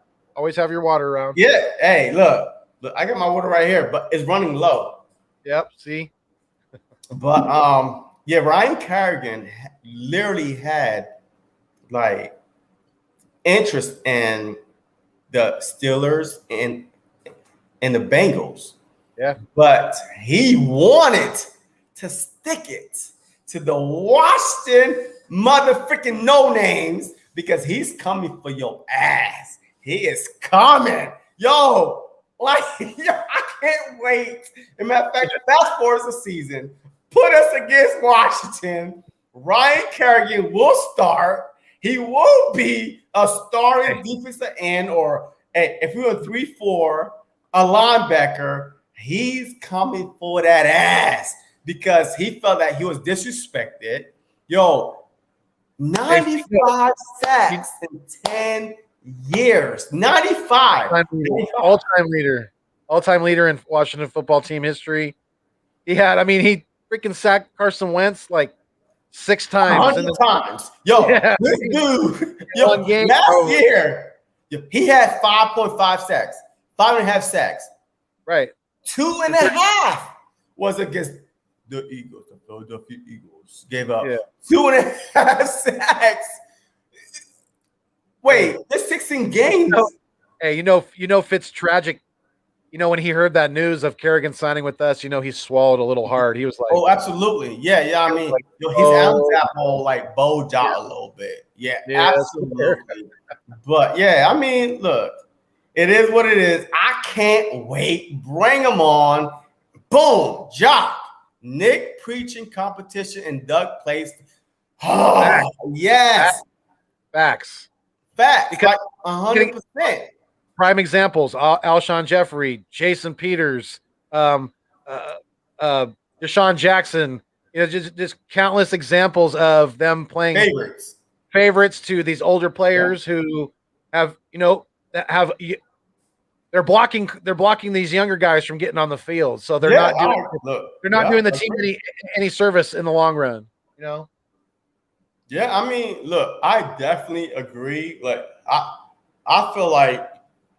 And we've seen it coming because the week before that Alshon Jeffries came back, people was like, he should not start. Leave Fulgham in there. Like, leave no. That's so. The same thing with Mulata. When Jason Peters came back, Yes. they take Mulata out. I'm like, are you flipping kidding me? Yeah. Give me I understand Jason Peters is Hall of Fame bound, but good Lord, when a player it's over shows with. Like that's when like a player 2 shows years you ago, 3 years over and ago. over and over that his body can't hold up to these young, strong, fast guys on the end, he gets bull rushed over and over again. Left and right. Yeah. But yet you're gonna set Jordan Mulata on the bench after what he showed that he could do. That was a travesty in my eyes. Absolute travesty. Yeah, I mean, look, I agree. Like, I was pissed. you was pissed. Yo, I think I almost broke my TV, but then I realized that it was worth more than my common sense. Like, I'm like, I'm not gonna punch my TV. Not today. Right. Not right now. But anyway, yeah, I agree with you. The Philadelphia Eagles is known, and it's weird though. It's really, really weird to me because they cut McNabb, they traded McNabb, they cut Dawkins. Like, I mean, yet he went to They traded LaShawn McCoy. They cut D-Jack. So who you loyal to? Like, because I can understand, like, if you loyal to all your guys, but then you choose to who you want to be loyal to.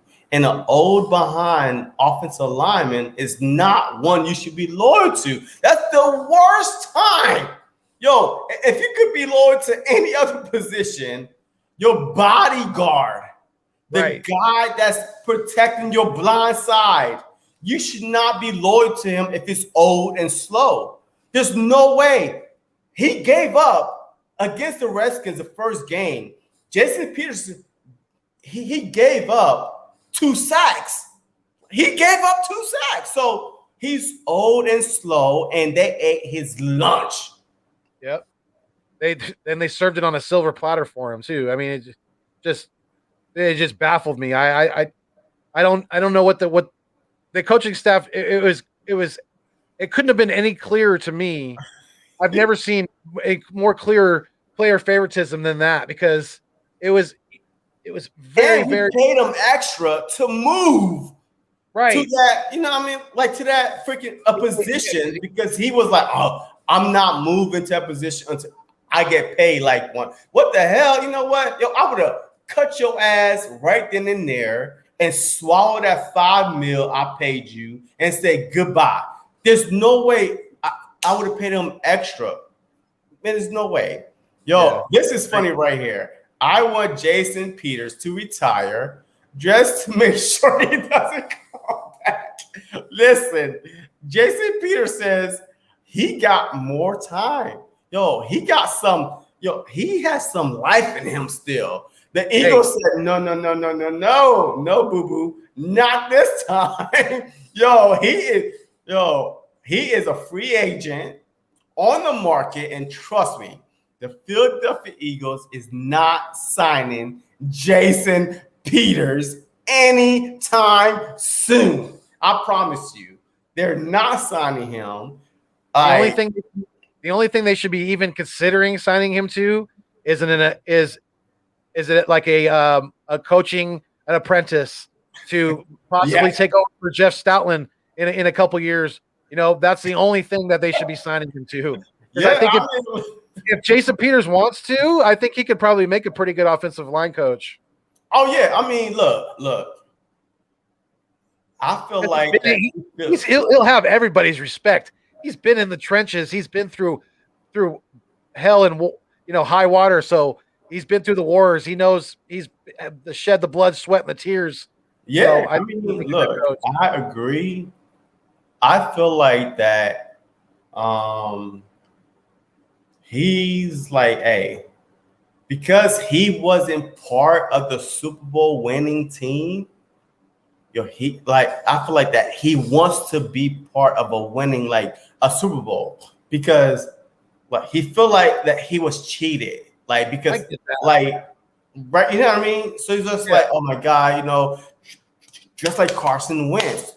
Carson Wentz was the only reason why the Philadelphia Eagles For all you Philadelphia Eagles fans out there, the haters, look, we would not win the Super Bowl without Carson Wentz, period, point blank. Like, y'all need to give him 90% of the freaking credit because Carson Wentz was going to be the youngest, I repeat, the youngest MVP was going to be on our team if he did not get hurt.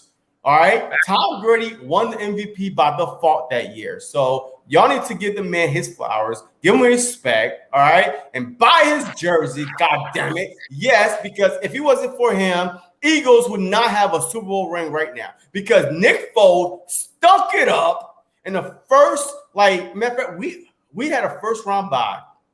And Nick Foles stunk it up the first game at home. The defense stopped the Falcons from putting up freaking 14 points, literally. So if we had to go on the road, there's no way we would beat the Falcons at Atlanta. We would not, because Carson Wentz put us in that position to have home field advantage. And we know having home field advantage, what the Philadelphia Eagles fans could do. They could terrorize you. They could throw snowballs at you. They will piss you off. They are the best fans in the world, and I love them because if it wasn't home field advantage that Carson Wentz put us in that position, we would not. Oh, here we go. Jock, I was at the game. Carson. Okay. All right. Wait. See, look. Okay. So what was you at the game sleeping or what? Because when Carson Wentz got hurt, if I remember correctly, he was going back and forth. Our defense wasn't stopping the Rams. He was going, he was eating, he was he at least threw for 3 touchdowns before he got hurt. So, yes, Nick Foles came in. One crucial pass. He threw one crucial pass. And I think it was to either the tight end or Aguilar. Yeah, Aguilar, right? The first down at the end of the game, yeah. Yeah, one crucial pass, which put us to be in field goal position to kick the, the field goal. So, I mean, yes. He tore his ACL, and then he still stood in the game. He literally stood in the game and threw the 2-point conversion. How people tore their ACLs, cry, limp off, all on the spot. But Carson Wentz, he stood in there, loose ligament. My knee right now have a loose meniscus, and I'm dying. So imagine having a freaking ACL, torn ACL, and you sitting right there. There's no way. You need to give the man his flowers. I understand that he acted like a baby this past year. I got it. But the year before he drug this team to the playoffs, he got hit, a concussion on a cheap shot. How do you feel about Carson Wentz? Because I really get pissed off when people say that Nick Foles is better than Carson Wentz, and also, hey, we would not, that it's because Nick Foles won the Super Bowl. Okay, so okay, I'm done. Go ahead, Foothill. Let me know, man. Come on, help me, because I'm done. I'm over here heart beating fast of this, Jock. I love you, my brother. You know what I mean? Hey, but I've heard it all the time about Carson Wentz. So, but go ahead, Foothill.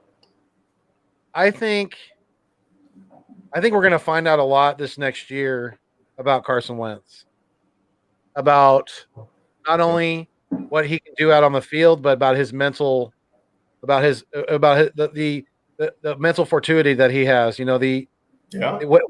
he's going to be able to.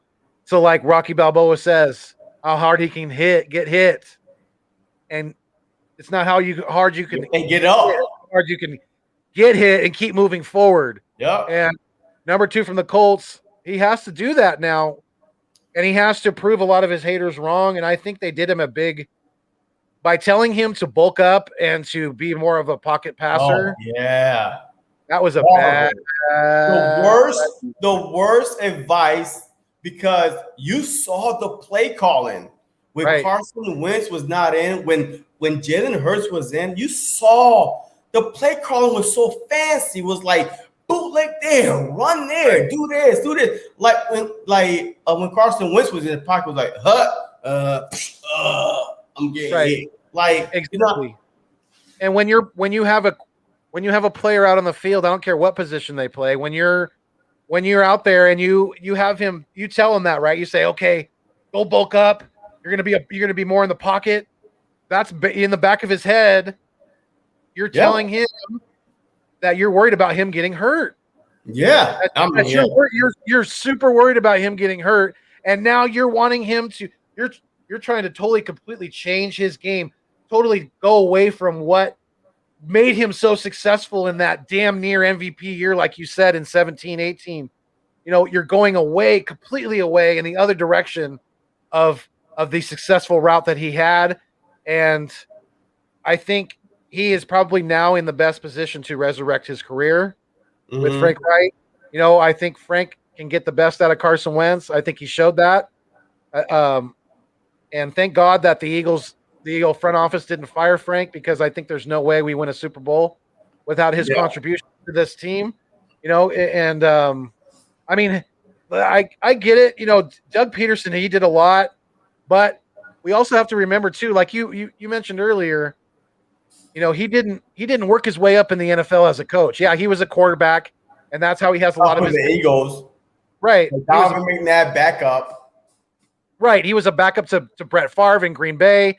That's how he knows Andy Reid. So they have a long relationship that goes way, way back.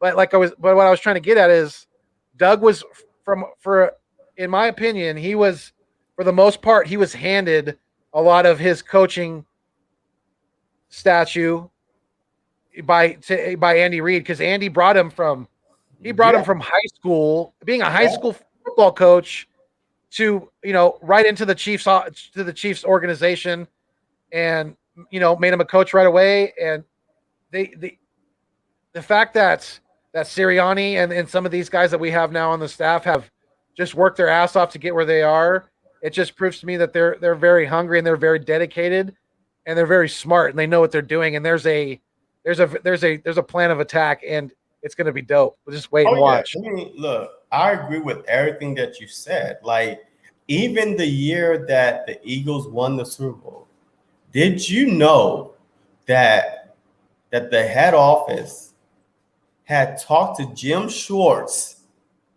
and said, if anything started going wrong, we gonna replace Doug Pearson with you? Like, did you know that? Like, this is exactly what happened. Like, if Doug Pearson that year would have started off like 0-3, 0-4, he would have got fired. And Jim Schwartz was told, hey, stand back and stand by, because you are up next. If anything happens, you're the guy. So, and it's amazing how, like I said earlier, that every coach that we have is always underestimated. It's always underdogs. And I like it, because that's the mentality of the Philadelphia Eagle fans, like the players. Like, I mean, I love it. I love it. Jock was like, plus Carson doing good at the Colts. We get the hell. Look, if Carson wins, all right, there's two situations. It's got to stay on the field, dude. Stay on the field. Let the defense do their work, and just that's it.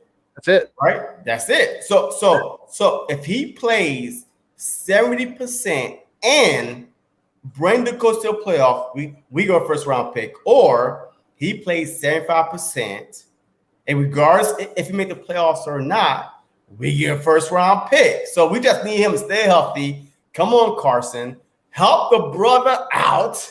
Hey. Once he gets to once he gets to that 75% mark, us Eagles fans are going to be juiced. We're going to be dancing because we just gained another first round pick, baby, and that guarantees. Yeah, that's it. That's it. Three And first round picks next year. And we are going against the Dolphins. Yo, they have one of the hardest schedules this year.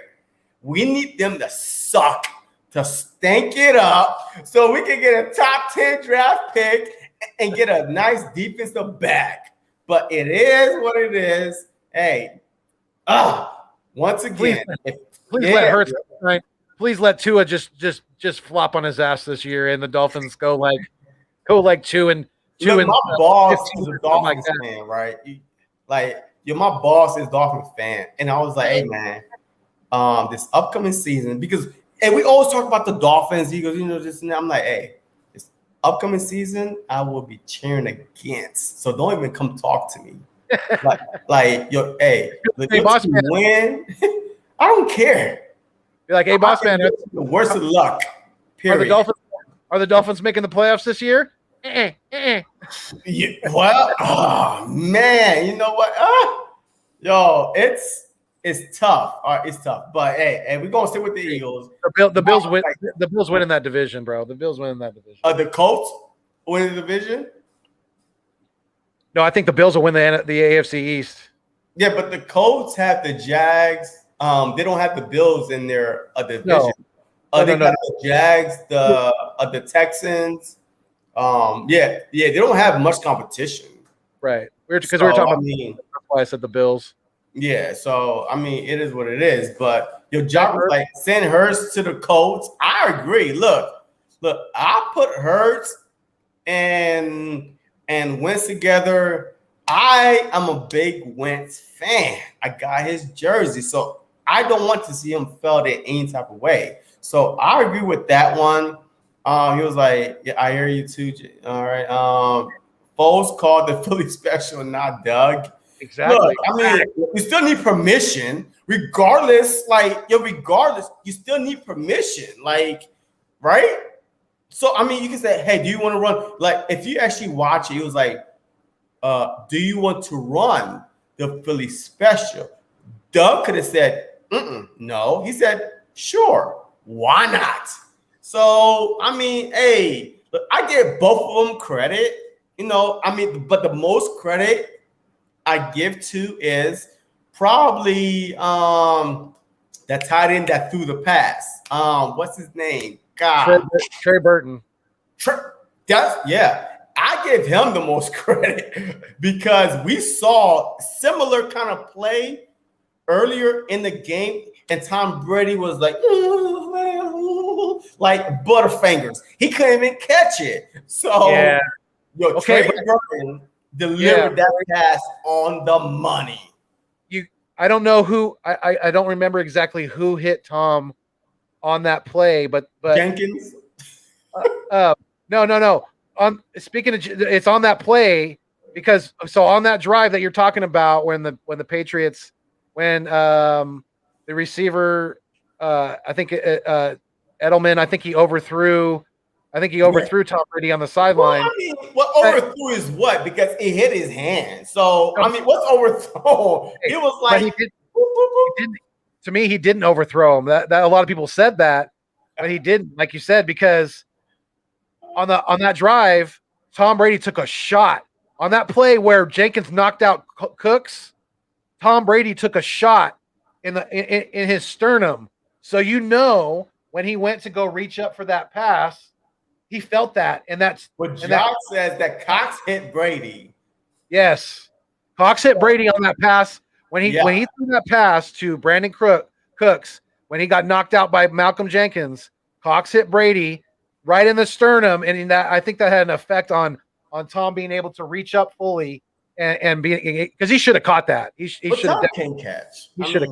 He can't catch. I mean, like I don't know what records you had that time to catch, but that was the best catch ever that I've seen. Though I was so happy. I was like, oh, he was wide open. I was like this. I was like, well, Trey Burton was a former quarter. I don't know if you knew this, but He was a former quarterback in college. So, yeah, I mean that play has to be executed perfectly. It's got to be a clean flip from Clement. Clean. It's got to be a nice little easy toss to Foles, and Foles did such a good job of selling that. You know, he did. He was like, great job. And then all of a sudden leaked out to the flats, and nobody saw it coming. That was a perfect play call. Yes, Foles said, "Hey, do you want to run the Philly special?" That was like, okay. I mean, hey, you see the field, like you feel the game, so why not? So I give them both credit. Like, what do you think? Burton is a free agent now. Right, So would you want to see Trey Burton back with the Philadelphia Eagles? I wouldn't be opposed to it if he's wanted to come here on a 1 or 2 year deal and play for us. Behind Goddard, or like him and Goddard. I mean, and we got that undrafted free agent kid that's probably going to be a very good blocking tight end in Stoll. So that Stoll's out of Nebraska. He's another tight end that we have. Like I said, undrafted free agent. But I would be down with a reunion with Trey. Yeah, I mean, look, yeah, but man, the only thing, man, I would say about that is just if we want to get younger, we have to be committed to it, just point blank. Like, I mean, once again, we go back to loyalty. Like, the Philadelphia Eagles are very loyal. So Trey Burton coming back to Philly, he threw the Philly special. Like, it's more, I'm like, it's a loyalty thing because I don't know how old he is. So I definitely don't know how old is Trey, but I mean, he just like, he'll be a good backup tight end, like behind Goddard. If Hurts leave, good, like, Trey Burton would be the perfect tight end, but he's 29. Oh, he's 29. So, so he's still young. Yeah. So he's still, I mean, he's still young. So, why not? I mean, but I just don't want him to overshadow Goddard. I get what you're saying, and I don't think he would ever overshadow Goddard. I think D God would be perfectly fine with Trey Burton behind him. And I know what you're saying too about the youth movement, and I agree with you. But how many younger tight ends, I should say, are out there on the free agency market? I don't know, that are as talented as Trey Burton, and as proven. A lot of these guys a lot of young guys haven't been able to have a lot of experience. Yeah, I mean, and as Jacques says, that Burton was with Sirianni last year. Yes, I saw, and he scored a couple touchdowns. Like, I mean, he knows the system. We've been bringing guys in from the Colts, from the Vikings. So, any players that are out there that these coaches are familiar with, if they feel that they can contribute to this little text, hey man, I mean, look, I agree. I think after June 1st, if we get rid of Zach Ertz, that we would definitely go after a tight end. I mean, it might be Trey Burton, and we will definitely go after a DB number 2, opposite of Slade. I mean, I think there's still moves to be made, and I mean, look, it is what it is. But overall, like, and to close this up, I mean, look, I feel great about this season. I can't wait. I'm excited. I'm pumped up.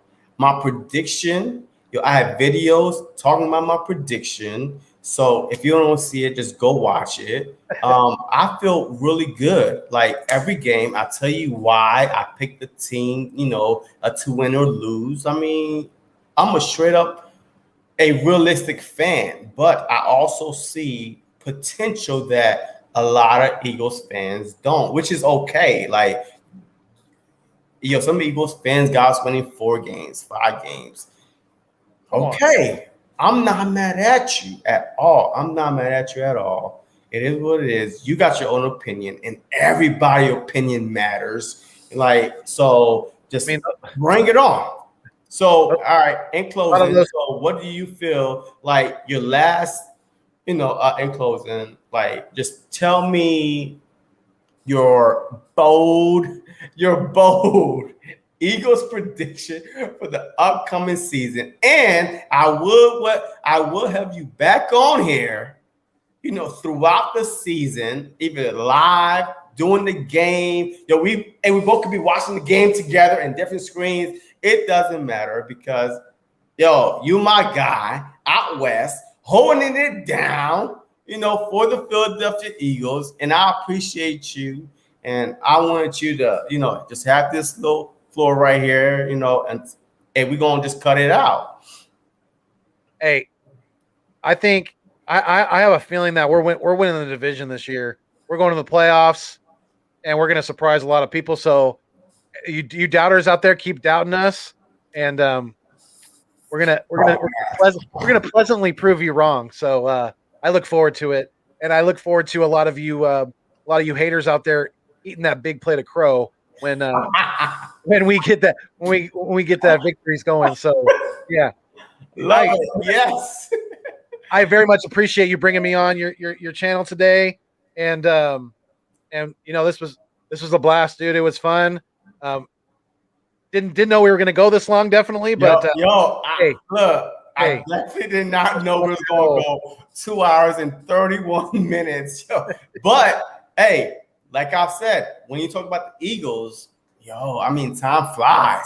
Fly, Eagle, fly, just like in your background. Hey, we flying. It's just one of those teams where you could talk all day, all night about, and constantly just want to hear more. Just want to hear more about it. So I did not know it was going to go this long, but I appreciate it, and I love every minute of it. If you're not subscribed to Philly Foothills channel, go subscribe to his channel. He's on the road to 1K. Help him out. You will not regret it. Out on the West Coast. I'm on the East Coast, but he's on the West Coast, representing, holding it down for the Philadelphia Eagles fans. So, hey, until next time, go Birds,